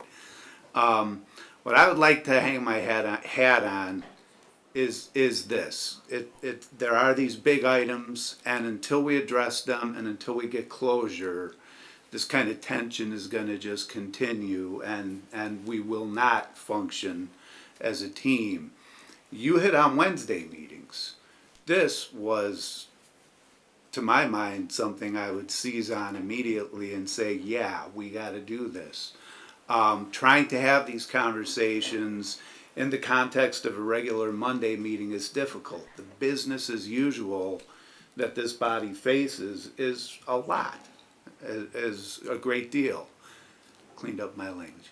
Is a great deal. So if we can take the opportunity to set aside a period, a couple hours a month, a couple hours a week, I don't know, a couple hours a month seems pretty good, to discuss these things, then maybe we don't reach a point where we have the budget and we're trying to use that as leverage to get some movement on the topics.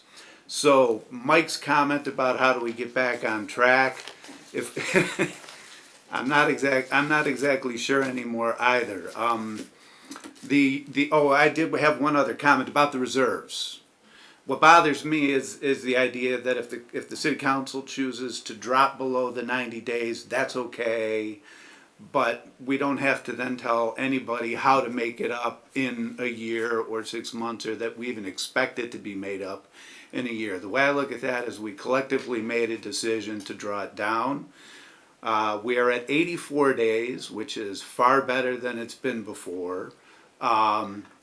We understand why we drew it down. It was for reasons that we all agreed to, and having the objective of building it back up is good, but to expect that we can build it back up in a year, I don't know. Regarding Alderman Simonian's statement about we are broken, that's one of the discussions I would like to have. Or I would like to hear from the department heads. You guys have to make the decision between allocating your resources amongst tangible and intangible assets. And if it comes down to it and you need that equipment badly enough, if you have to go a year without a pay raise, are we at that point? I don't know. I do hear about the brakes that are going out. I do hear about the plows that are falling. I do hear about the mailboxes we occasionally clip.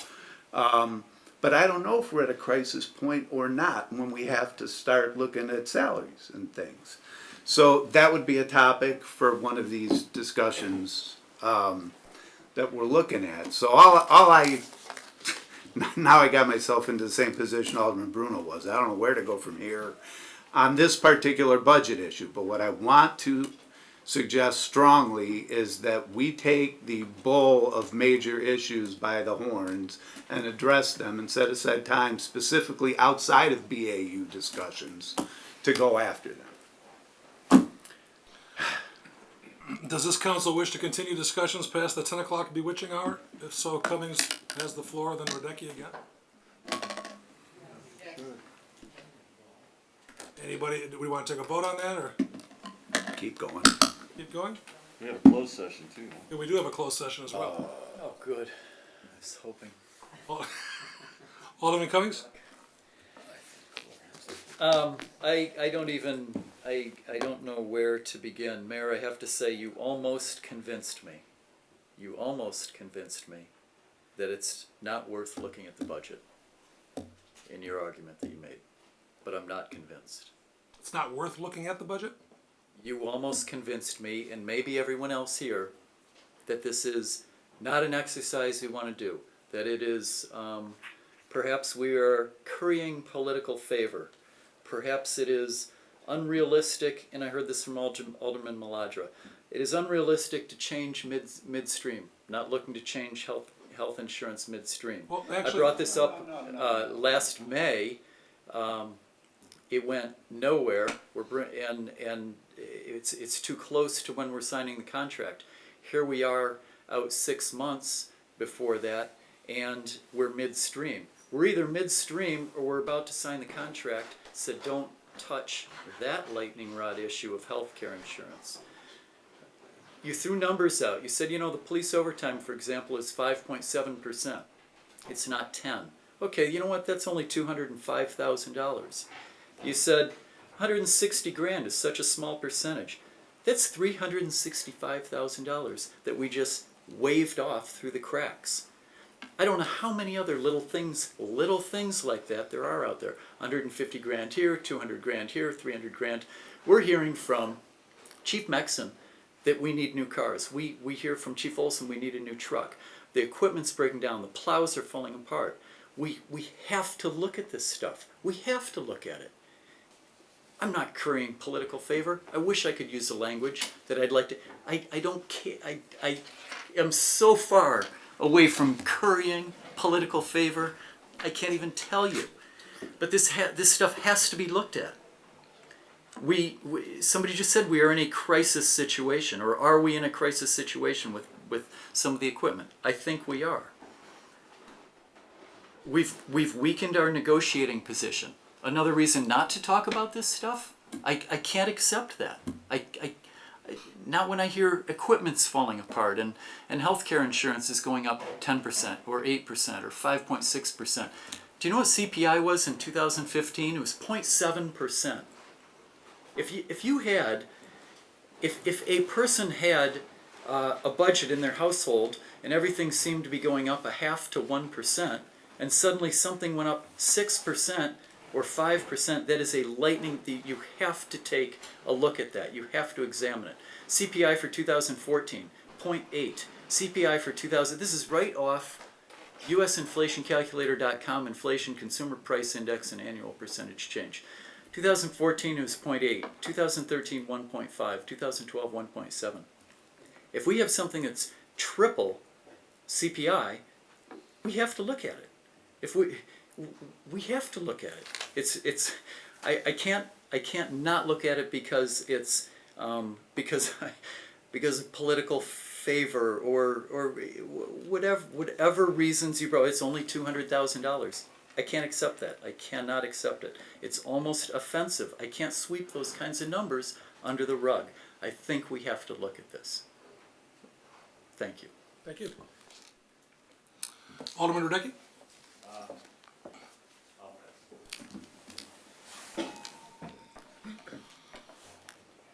Anyone else from the dais? Alderman Sina? I just want to say we do have, talking about equipment, to go off what Alderman Cummings said, that, you know, if we have a responsibility to our employees to have safe equipment for them. And I think that's what he's getting at, is we want to make sure we have the funds to have the safe equipment so our employees are safe. And I think that is one of our responsibilities. Agreed.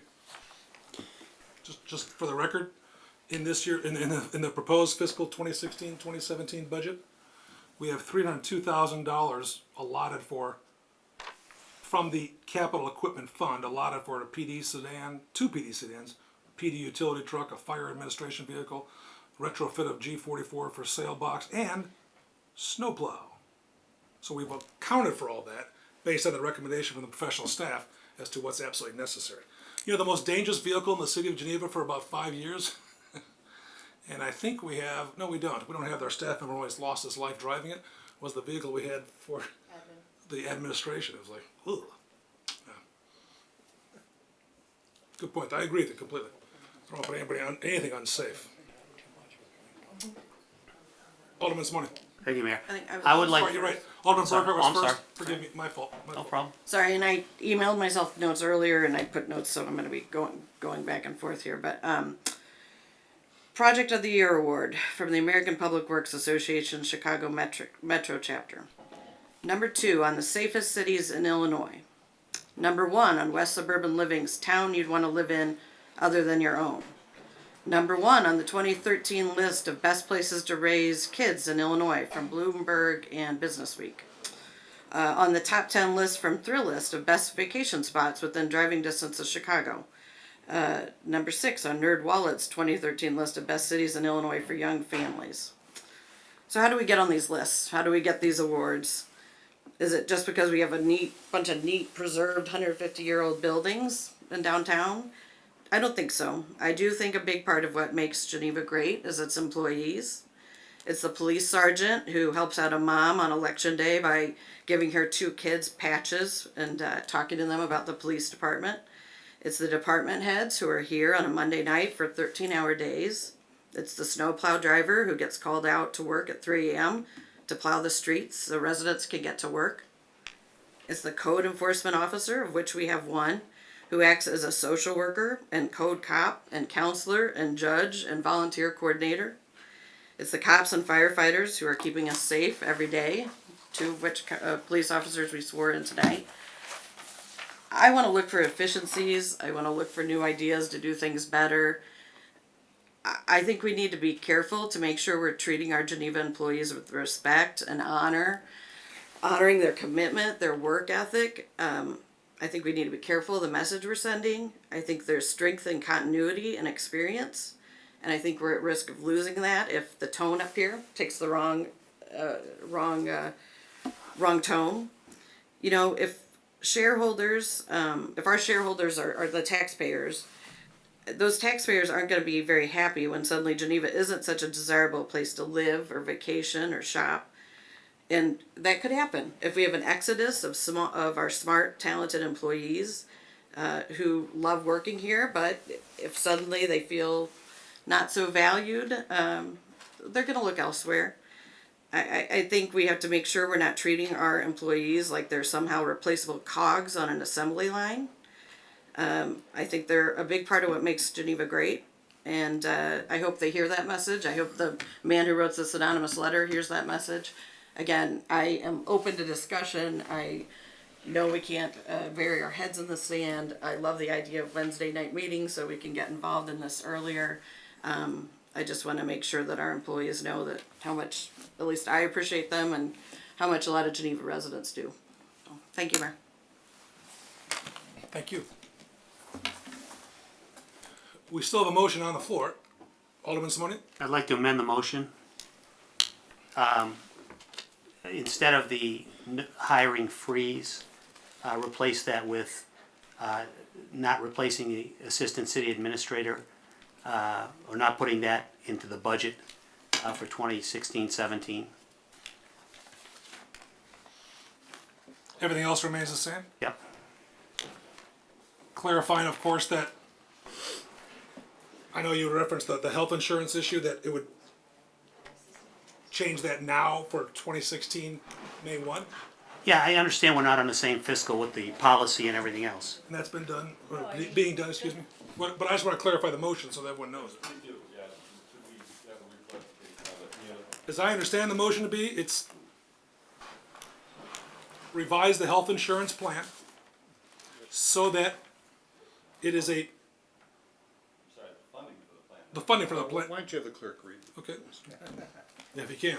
What I have. $2 million cap on Dental. No. Health insurance. How about if I amend it like this? Since, since the numbers I have, numbers you have, are all different numbers, that we maintain the existing 2015-16 budget for the health insurance and the dental insurance for the 2016-17 budget with no increase. And do not include the assistant city administrator position in the 2016-2017 budget. Alderman Radecki had seconded that motion, I guess. Do you concur with that amendment? Clarification. Clarification, Stephanie? If they eliminate, I guess I'll just ask. If you eliminate the ACA position May 1, I'm unemployed from May 1 until June 12th. Just so you know, that's maybe an unintended consequence. I don't understand. If you eliminate not filling it for the next budget year, are you continuing until I finish, or that there's no budget there's no budget for that position starting May 1? Are you being paid as the assistant city administrator on June? On May 1 I am. Of course, until June 10th, Stephanie Until still June, serves yeah. as the ACA. On June 10th, she assumes the CA position. So Okay. Amend it to begin, to remove the assistant city administrator position beginning June 13th Correct. for the remainder of the 2016-2017 budget year. I speak to the motion. You concur with that amendment? I do not. Okay. I think it should say funding for the position. We're talking about the budget, right? Yeah, that's fine. That's fine. So it's not the position, it's the funding. It's the funding for the Which is position. semantics, because in essence, the position will be, if it Unless someone passes. comes in. But for yeah. free. Alderman Millar, Alderman Bruno? Is it time to speak to the motion? Yes. Okay. As amended? So You seconder concurs. Yes. Second group.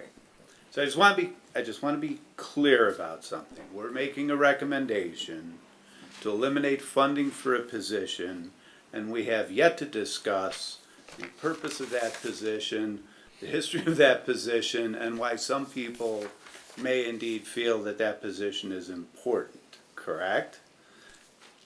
Well, let me Well, put my- it another way. Let me tell you what I hear, or ask it a different way. Are we eliminating a position that does not exist in some other communities and they've managed to reconfigure things? Or are we doing something that has never been done in the universe before? I think that that's really good Is question. that another way of, that's another rephrasing? Well, no, of the that's a good way to question? put it, because I think that what you just asked is something worth discussing. And so then the second part of my question, I know we agreed to continue, but do we all believe that quality decisions result after sitting here for 4 hours and come up with something at 10:30 in the evening? And again, you guys can all say yes, and screw you, and you are an idiot, Alderman Malaga, which is the impression that's coming across loud and clear. Here's the reasoning behind this. And that's why I said hiring freeze, thought maybe I could address it that way, but obviously that didn't work real well. I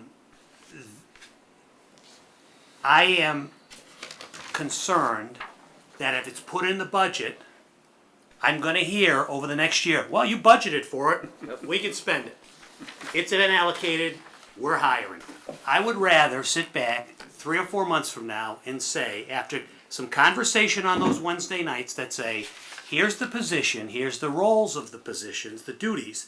Can we reallocate those duties to existing personnel and give them additional income? Or do we all agree that that's an absolutely necessary position? And if at that time we agree, then we can agree to then go out and fill that position. That's why I'm doing what I'm doing. It's philosophies and policies and not telling anybody how to do their job. That's how I view this. Because I think creatively there are ways to perhaps assign those duties. The new city administrator, who would be in a better spot to know how to delegate what they had done before to various members perhaps of the staff. Maybe there's creative ways to increase pay to members of the city administrator staff that volunteer to take on HR or some of these duties or anything. Maybe that's a good way to have a training ground for somebody who's interested in moving in and have a succession plan or developmental plan. And there are creative ways to look at this. If that's not practical, if the city is hurting, I mean, we have the ability to come back and review our policies and procedures if they're failing. I mean, this is not, nobody has the crystal ball here. Nobody should be married to any of this stuff to the very end. And the same thing with the health insurance plan. This is not telling anybody to have a reduction in it. It's saying, take this amount of money and tell us what's the best deal that you can get. Because frankly, we had this discussion 4 months ago and there is no other proposal being put forth.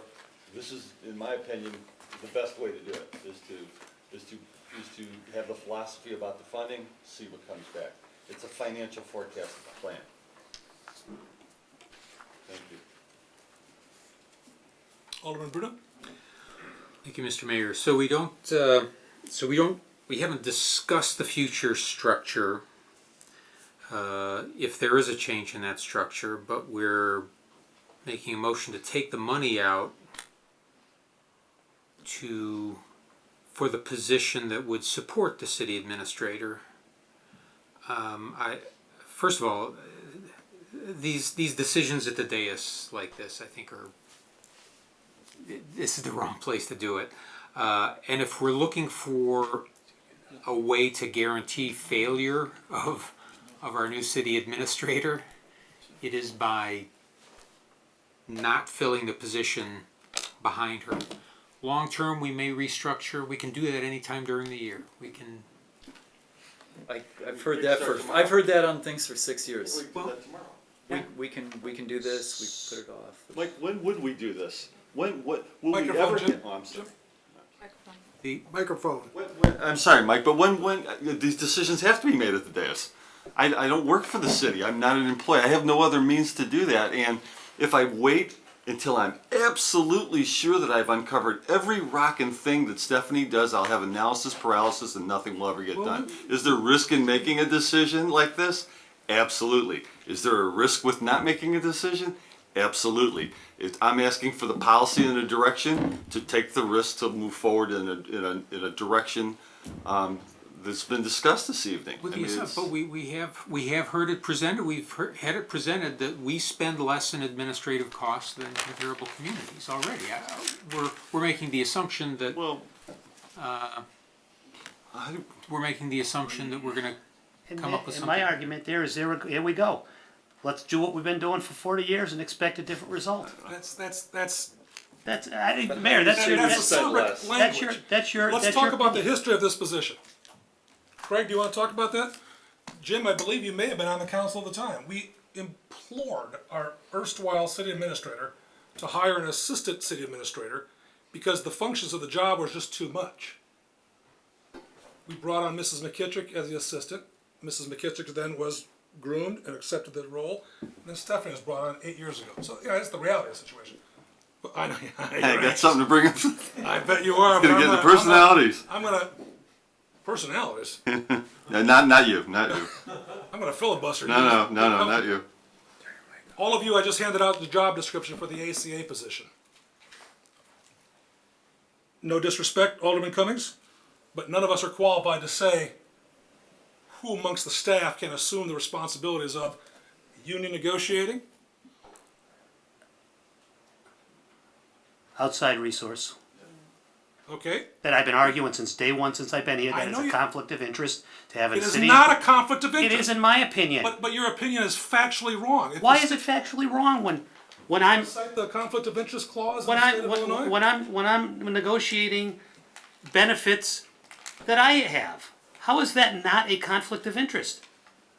Well, let's. When you share the same pool of benefits, how is that not a conflict of interest? Please share with me. It is either perceived conflict of interest or conflict of So interest. perception rules. Oh, so then there we go. You know No, what? I'm We just shouldn't asking- do it. I'm just Well, asking the question. it's not Because a that's- statutory conflict of interest because a conflict of interest under the state law is one in having a direct or indirect interest in a contract. It may be an appearance. I guess it's an appearance. What we call an appearance of impropriety, one that you assume someone has because they're close to it, but it's not a contractual conflict. Contractual as in- Secondly, this council has adopted a through the process here of job descriptions of the various positions that is a function of the assistant city administrator. So she can't have, using the pronoun here, can't have a conflict by definition because that's her job. So if you take that position, that job description away from her, then that perception goes away too. Well, perceived, reality, whatever, that part of the job description can be outsourced. But it certainly can be considered. But just again, for factual purposes, the TRICOM negotiation cost $65,000. The original police negotiation cost upwards of. No, police I Excuse me, did. police you did, but it would have cost approximately 40. The first firefighter was approximately 40, I believe it was. So. Okay, and add on- those contracts come around once every 4 years. Not based on the Right. comments tonight. We're going to go back to a union and ask them to concede. Well, no, I'm talking about. That's opening up a contract. I'm There's talking. legal expenses incurred. Yeah, there's 4 contracts, so an average of 1 a year, on the average. Back to the original question. No, I challenge you guys to find out who amongst the staff existing has the talent, or are we going to bring someone else in that has the talent to do the job description that we currently have in place, or we change the job description. Well, the thing is I'm not sitting here. I'm sitting here willing to sit back and say, let's take a look at these options. You're sitting here arguing that there are no other options. No. Yes, you are. You're saying. Yes, you that's are. exactly how you have not. You have What not. I'm saying is that your options, in my humble opinion, Mm-hmm. there's no substance behind it. It's just eliminate the position. But No, it isn't. I just said, have we even looked into reallocating some of these job responsibilities and increasing an individual's pay? Have we gone to anybody and said, have we gone to HR, to finance, to IT and said, listen, Rita, how would you be interested in a pay increase to take on these additional duties and report directly to the city administrator? Have we done that? Have we looked into outsourcing the contractual part of the legal piece of this equation? And all I'm saying, I'm not sitting back and saying, absolutely. I said for the 2016, 2017, we can sit down and we can take a look at this and say, does it make sense? Another area that we say, does it make sense? Are we better off in a situation, is the opportunity to give, here's a scenario that I would think you would be totally in favor of, since we do not have we're not taking a job, someone's actual job away. Now you're having an opportunity to let other employees earn more income and have more responsibility. I would think you'd be in favor of saying, well, yeah, that's a good idea. I'm not sitting back saying we're cutting $138,000 off the thing and we're not investing one dime of that back into it. I'm just sitting back saying maybe we can maybe we can invest $100,000 instead of $138 to save the city $38,000. And in the same time, increase 3 employees' pay by, $20,000 each, and then and have enough money to pay for outside counsel. I mean, all I'm saying is take a look at it. I respect that, but here's the bottom line. Well, again, not disclosing any information discussed privately, but it was agreed amongst this very group that we would discuss the ACA position in its entirety after the budget year. And my fear is exactly what I said earlier. If But the city it's council budgeted, it will be. Come on, Mayor, this has been thrown in our face, in my face especially. Well, you agreed to the budget, you agreed to that position, you agreed to the. Well, okay, so if we agree to it now, how do we pull that back? All I'm saying is that I don't have a problem after we have that conversation, if we all agree to saying, yes, you know what, we really need it, then we go ahead and we allocate the dollars to make that happen. But I'm fearful of the fact that we allocate the dollars now and it's just the posting's already been made. Right. I mean, we haven't even had that conversation. You talk about the budget, we haven't even had the conversation and they posted the job. But of course, because there's been no decision by the committee or the council. I know, but you know that we were going to discuss this. So You're making the decision now and you're criticizing the decision. No, you I'm can't have it both debating the ways. decision, Don. You're debating the it. decision. That's what I'm Debating doing. the decision. On one hand, The saying you council voted has it the in. authority, I don't, You're but I voting certainly it have an in. opportunity to debate the decision. You're voting it in. If you voted it in, then stay with it. And if we're voting it out, then we get criticized for voting it out. No, not at all. If we've got the vote, we've got the vote. We either okay. Yes, as the council. I agree. The council has the authority. I recognize that, but I can certainly participate in the discussion. Hold on. Okay. I mean, that's not an issue. But to criticize I'm not for criticizing. coming I'm back. debating. I'm not questioning your. Yeah, I'm not you questioning can Tom. participate. I'm debating it. All I'm saying is that I think that we should all of us should just take a look at this. I don't think anybody's hell bent on absolute. I think everybody's just fearful of if we don't protect the thing, then we're going to be sitting here a year from now going, oh, we got a new city administrator and because it was budgeted and that's all I'm saying is that I'm not saying absolute positive. I'm just saying, can we at least just put on the brakes here for a little bit and discuss it, find out if there's other alternatives, and if there are, great. If there's not, then we go back to our plan. And you guys will all flip when I say this, but in terms of parity, does it apply to all the departments? For all departments, for what? The filling the position that will soon become vacant. Well, we agreed that we were going to talk about that. We're going to talk about that whole succession planning scenario and see what, how we define that and how that the role is going to play, what role that's going to play. So, just to try to rein this in a little bit to maybe move forward to closed session at some point. By history, and you brought this point up about the assistant city administrator's position, and you made the point that, hey, look, this occurred 8 years ago, 10 years ago, I'm not sure. As I recall, 17 actually. well, 17. As I recall, the city administrator at that time was not a big delegator. All you had to do was take one look at his office and note that he didn't delegate anything. It was necessary to bring, in my opinion at that time, an assistant city administrator because of the style that current administrator had. Other towns don't have assistant administrators because that leader of that position manages it differently.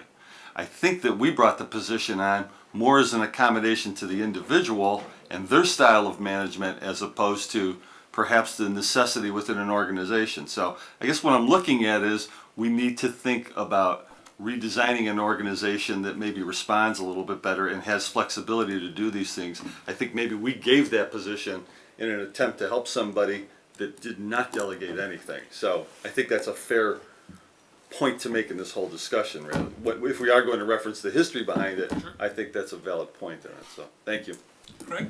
Yeah, so the only thing I want to react negatively to right now is the idea that we're rushing through what I consider to be policy issues on the fly. Organization structure is not something that warrants a 30-minute conversation. Whether or not we hire out for labor negotiations or hire in for labor negotiations warrants and deserves more discussion yet again. This is the problem with holding a budget hostage to try and get policy changes made. So we need to figure out how we're going to get beyond that. You guys don't trust staff to include it in the budget. My guess from what I'm hearing tonight, it sounds as if a bunch of minds are already made up, and if we exclude it from the budget, there's no way in hell it's going to go back in. So we're at stalemate there. You've got your opinion on who can be trusted, and there's a reaction on the other side about who can be trusted the other way. Is this really something that we need to use to hold up the budget discussion? If we feel yes, that's fine. I'm at a point where I'm like, let's go into closed session, back off of this one, come back and regroup again, either next Monday or Wednesday or Saturday or whatever, and resume the conversation. But as it is tonight, I'm just watching us touch on big meaty topic after big meaty topic after big meaty topic, and we're going to try and short shrift them all. That's unfair to all of us. So I don't know how to move that along, but we gotta get out of this. Alderman Cummings? Real short, I want to be very clear on what I'm in favor of, and that is the examination of that position in particular, and then things like insurance. I am not deciding on the fly to eliminate permanently insurance or a position or anything else. I am voting in favor of examining things that, in my opinion, haven't been thoroughly examined by this group, including me, for a long time. Thank you. Are we at the Pledge of Allegiance? I forget where we are. We do have a motion and a second on the floor. Is there a vote? Alderman Marks? Yes. Kilberg, then Marks? Well, I think he called the question, didn't you? Oh, you called the question. I thought you said you had a question. Excuse me. You called. You're gonna call the question, and if there's a second, let me tell you, if there's a second, then there requires a vote on that to determine whether the question's going to in fact be called. Right. But I don't hear a second yet. Seconded by Alderman Well, Sino. then there's non-debatable, and there's a vote vote. to call the and question. And if 2/3 of the aldermen vote for it, then the roll call will be on the motion on the floor. Okay, now, who made the motion to call the question? Motion was by Alderman Kilberg, seconded by Alderman Sino to call the question. Requires a 2/3 vote to have the question called. The question would be the motion as amended that we all agreed to. Whenever you're ready, Mr. Clerk. Okay. Richard Marks. Aye. Jim Radecki. Aye. Mary Sino. Aye. Tom Simonian. Aye. Ron Singer. Aye. Mike Bruno. Nay. Tara Burkhart. Nay. Don Cummings. Aye. Dean Kilberg. Aye. Motion to call the question passes with 8 affirmative votes and 2 nay votes. Hi, guys. Oh, wait, there's, So 7-3? I didn't vote. yeah, didn't somebody vote yet, didn't sorry. vote yet. Oh, excuse me. It's all right. Mayor doesn't call on me. Call on me. Craig Maladra. I vote nay. 7-3, forgive me. That's 2/3. That is 2/3, so the question has been called. The original question on the floor is the amended motion offered by Alderman Simonian to A, eliminate funding for the Assistant City Manager position in the 2016-2017 fiscal year budget. Effective June Effective June 13th. 13th, right? To, this is a tough one. Maintain the Maintain. 2015-16 Funding. health benefit and dental benefit At that funding? Funding. At the funding. At the funding funding levels for the 2016-17 budget. fiscal year budget. And third was? That was it. That was it. That was it, got it, okay. Everyone clear on that? Wait, it didn't include withholding ACA? That was the first issue. Oh, he did say that, okay. Yes.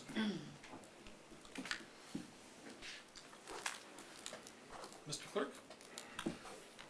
Richard Marks. Aye. Jim Radecki. Aye. Mary Sino. Aye. Tom Simonian. Aye. Ron Singer. Aye. Mike Bruno, Nay. Tara Burkhardt, Nay. Don Cummings, Aye. Dean Kilberg, Aye. Craig Maladra. Nay. Motion passes with 7 affirmative votes and 3 nay votes. Again, as a reminder, that's a recommendation, recommendation from the committee to the council.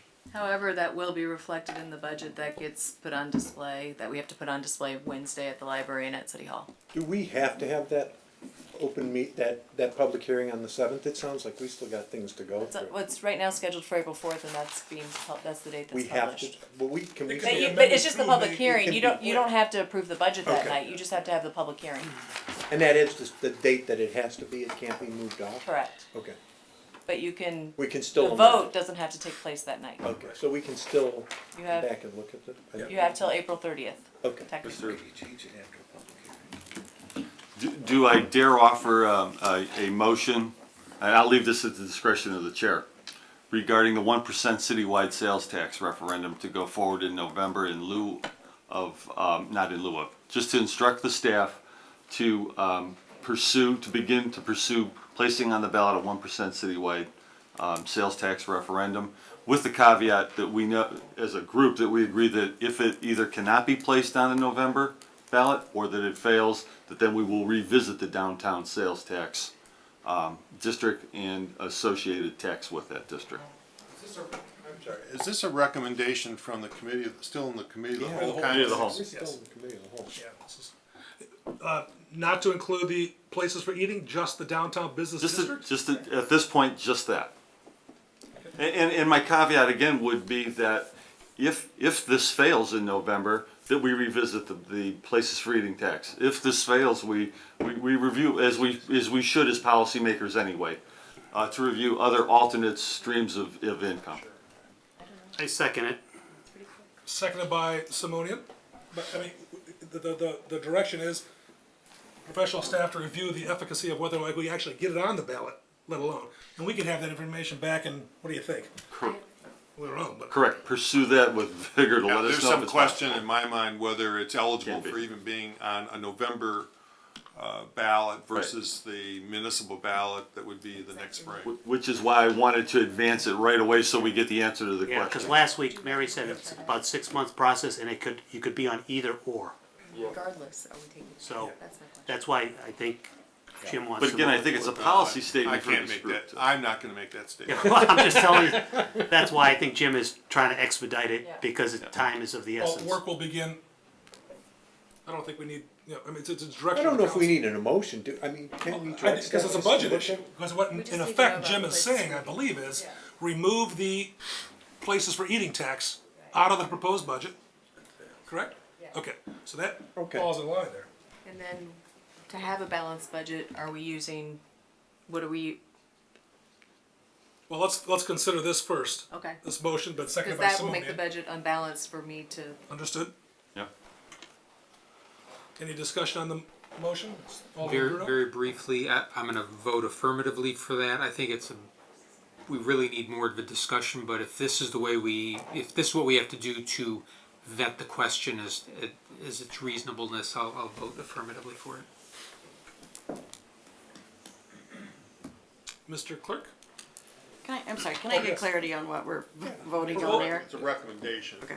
from the committee of the whole To the instruct city, staff. to the city council, and to staff and also city council, to the efficacy of the ability to place on a referendum basis a question of 1% sales tax increase. Citywide. And how does places to eat fit in that? Are we saying goodbye to that? No, it does not. No, you're, No, all I'm- we're voting on now is the, Depending on the answer to this question, we will revisit, as we should, any of the other funding sources that we have on the table. But the 2% places for eating tax is being removed In abeyance until in abeyance through the. until resolution of this 2016, item. I think as a policy, I would rather see us address shortfalls with that rather than a 2%. That is the policy and direction I think we should take. Everyone clear on the motion? no, I'm not, I'm sorry. That's okay. Are we saying goodbye to the places for eating tax tonight? Am I voting on how I feel about the places for eating tax right now and whether we want to move forward with that? I would Yes. I would Yes, I am. separate them. I would Can we just, could we separate just stick Well, to the? you could separate them if you like. Yeah, I mean, Split them. I mean, just, let's just. I'm look telling at you the what- philosophy behind my motion. It's not a mandate that you do that, but the reason I propose this, I'm giving you my thinking, is that we would hold that in abeyance. If that's another motion that the council wants to, I would be happy to listen to it and entertain it. Doesn't mean that I would vote against it or for it, but I think my thought process behind advancing this now is to put that in abeyance to see if we can be successful with the bigger picture. I guess I feel like I need an answer on whether the sales tax can get on the November ballot before I decide how I feel about the That's places what for we've the asked. tax. That's the That's- direction yeah. of the motion. Yeah. Yeah, So let's bifurcate I'm what not killing it. Thompson I'm not killing the. By any means, am I suggesting that we take anything off the board for funding sources? So does Mr. Radecki and Mr. Simonian concur that this motion is to direct staff to investigate the efficacy of putting on the referendum ballot in November a 1% sales tax for the city of Geneva? Correct. Yes. Correct. Cool, period. Yes. Mr. Clerk? Richard Marks. Aye. Jim Radecki. Aye. Ricino.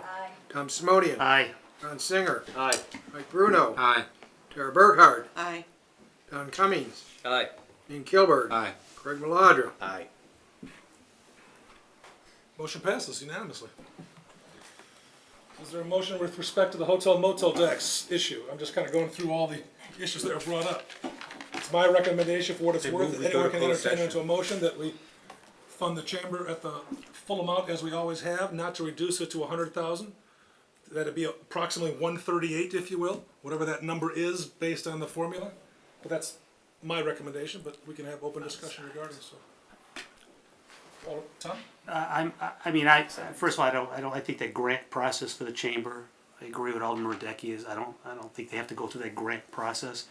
But the question I have is, were we originally thinking about out of the 138, a portion of that coming out for signage, for the signs? That was the original consideration. And I'd like to hear what the chamber thinks about participating in that piece of it, is sharing in some of that first before we, I think we get any deeper into this, if that's okay. I mean, I don't know what you guys think.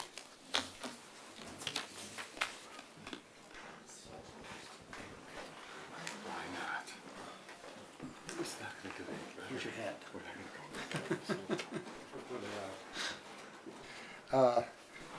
You know, when we originally handled the hotel motel tax, it is the home rule and the rule for using that, and that's how we've guided our use of how we can spend that money.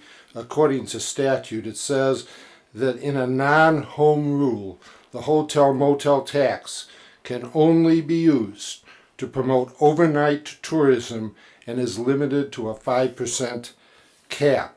So a municipality to solely promote tourism and conventions is how that has to be used. So we've used all the money under the guide of that statute in terms of how we allocate that. That's why we don't use it for any kind of hard assets. We only use it for advertising to get people into the hotels for the conventions and events we have in town. They added that. If you're home rule, you can allocate that differently. But if you're non-home rule, it has to go to the Tourism Bureau to be used for the purposes that we use it. So that's pretty clear in the statute, and I don't know, you'd have to talk, legally how you get around that or how you deal with that elsewhere for signs. I think the business community would feel if we're in a tight place right now, is it not more important to try and get people into the stores in downtown than the signs until the time the money is maybe more easy, and then we can look at the signs, because that's what the money is used for. Probably if we had to get rid of, we've already talked, if we were eliminated by $40,000, we probably would have to look at eliminating what we do at Christmas Walk for some of the wreaths and the things in town that are out there that we spend. I mean, we put all of the money that we have for wreaths and things. If we don't have that and we want to do the marketing, then we're going to not have the money to do that. So there's going to be a give and take, and we'll have to talk to you about that if we get cut back, what things we're going to have to give up to make it work. But whatever it is, it is. So that's the only comment. It's late.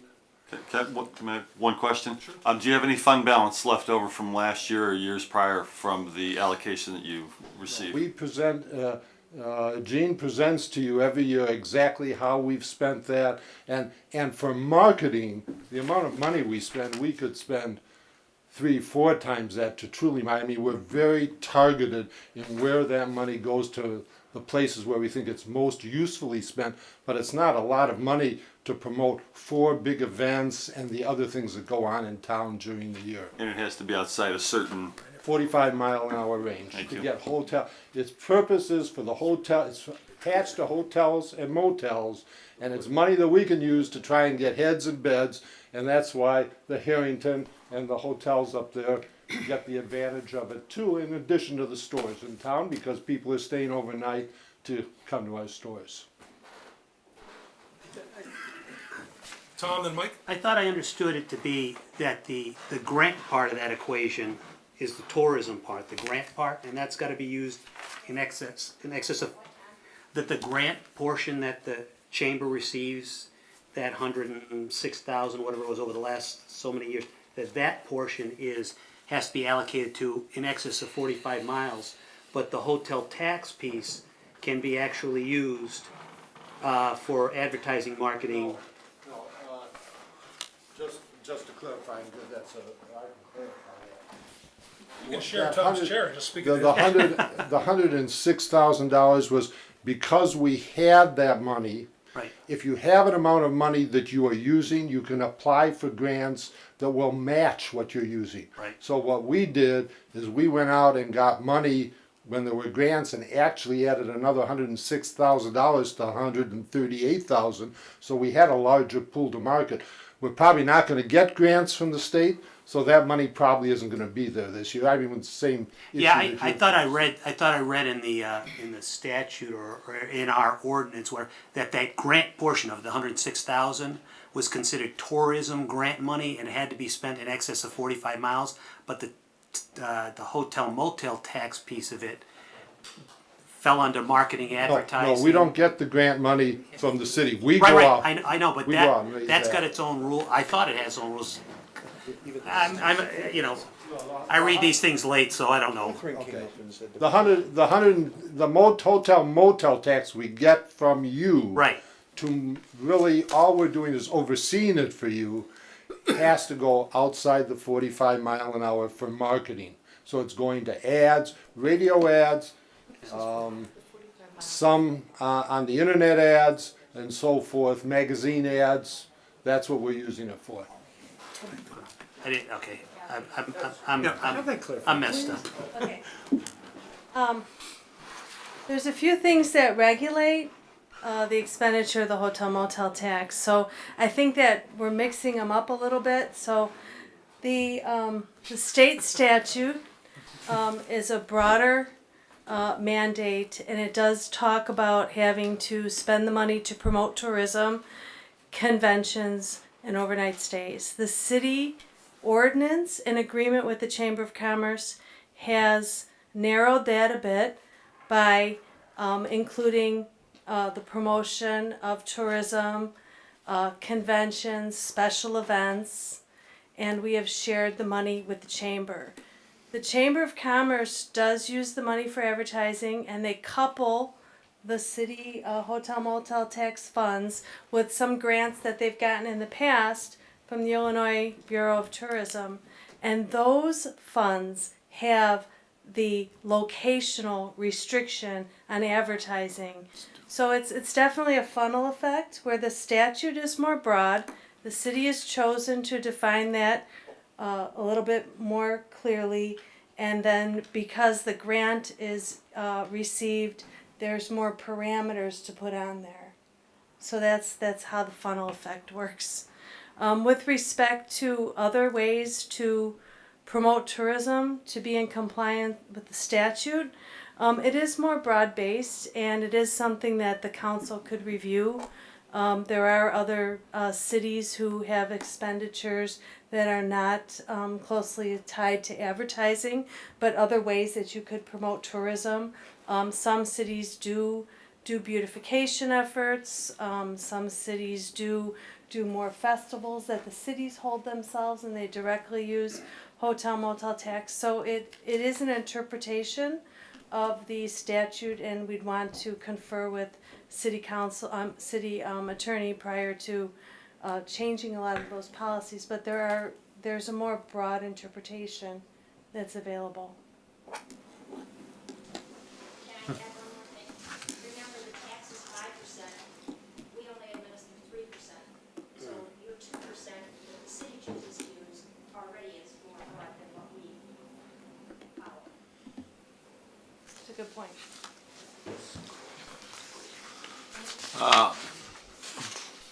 Places I travel and motels that I stay in with my work, there are multiple taxes that can appear on an invoice. Do we have any latitude as it relates to something other than the 5%? Not that I'm aware of. Statute sets it up. The statute Places limits. to sleep tax. There's sales tax on rooms, and those are already dictated. But In other words, essentially in the state of Illinois, 5% is the maximum tax that can be assessed to an invoice. For a non-home rule municipality. For a non-home rule municipality. There isn't any other latitude or anything else available to a non-home rule community. well, if you created a business district, Which we still may. We still may. there is the ability to also Okay, have a you answered hotel my motel question. Thank tax with that. Sorry. Would we care to defer this? Yes. I don't think this is something we can speak. I think There's no motion pending. Yeah, there's no motion pending anyways. I think we should just keep this discussion going and know that it's gonna go forward next week. Is it the preference to keep all the discussions that are left to discuss till next Yeah. What are the ones we got? multiple? There's multiple still. Yeah.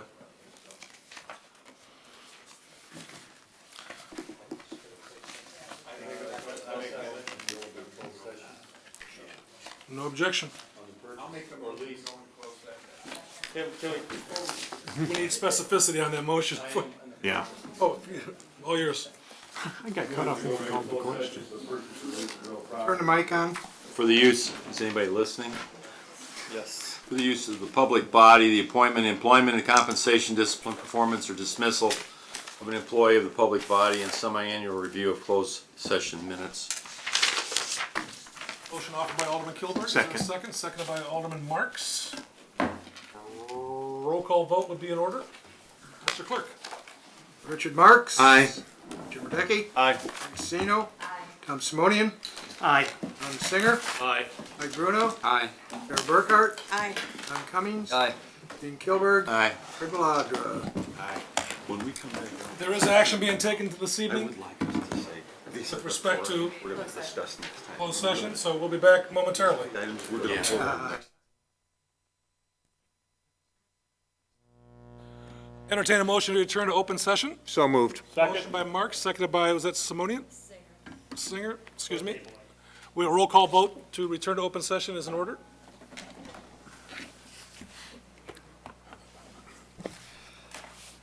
Richard Marks. Aye. Jim Radecki. Aye. Mary Sino. Tom Simonian. Ron Singer. Aye. Mike Bruno. Aye. Sarah Burkhart. Aye. Don Cummins. Aye. Dean Kilburg. Aye. Craig Maladra. Aye. We are back in open session, ladies and gentlemen. Alderman Radecki. I realize the lateness of the hour, but I would like to throw out two things here. One is simply any direction or summation from the chair as far as what we are going to be considering on as a budgetary. I mean, so what can we expect to be appearing on the agenda for budgetary discussions? What's on the table for the next session? And will it be the city council session, or will we have a committee? Will it wait till committee of the whole? Well, no, like tonight, it's the city council meeting, but you acted as committee of the whole because it's been continued to the next meeting. So the next Next one meeting is committee of the is whole. committee of the whole. It'll still be the Okay. same. The only difference is the things that you voted on tonight. We'll I go- will make those changes Gotcha. hopefully tomorrow to get them so that we can get it on the draft documents that need to be out. So that'll be in the packet. Okay. with those couple changes. So for the working session going forward, what items do you see that we need to consider? The downtown sales, the SSA 1 is still an issue?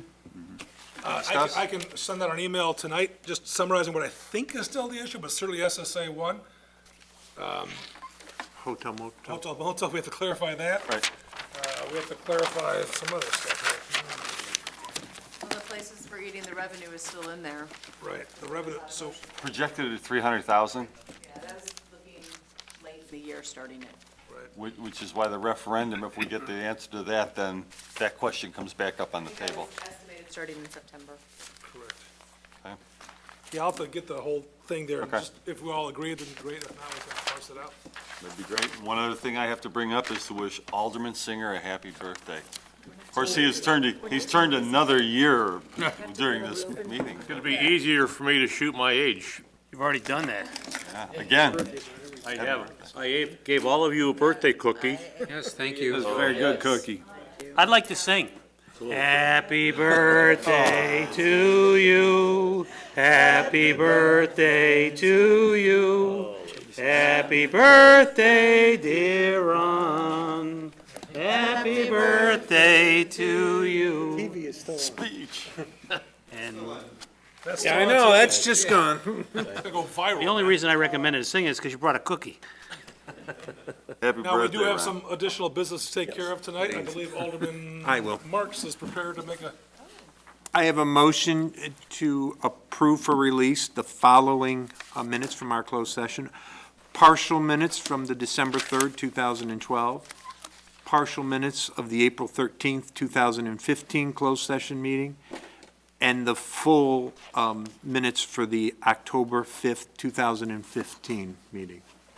Second. I second that. seconded by Bruno. Any questions or comments? I think a voice vote is sufficient, don't you think, Mr. City Attorney?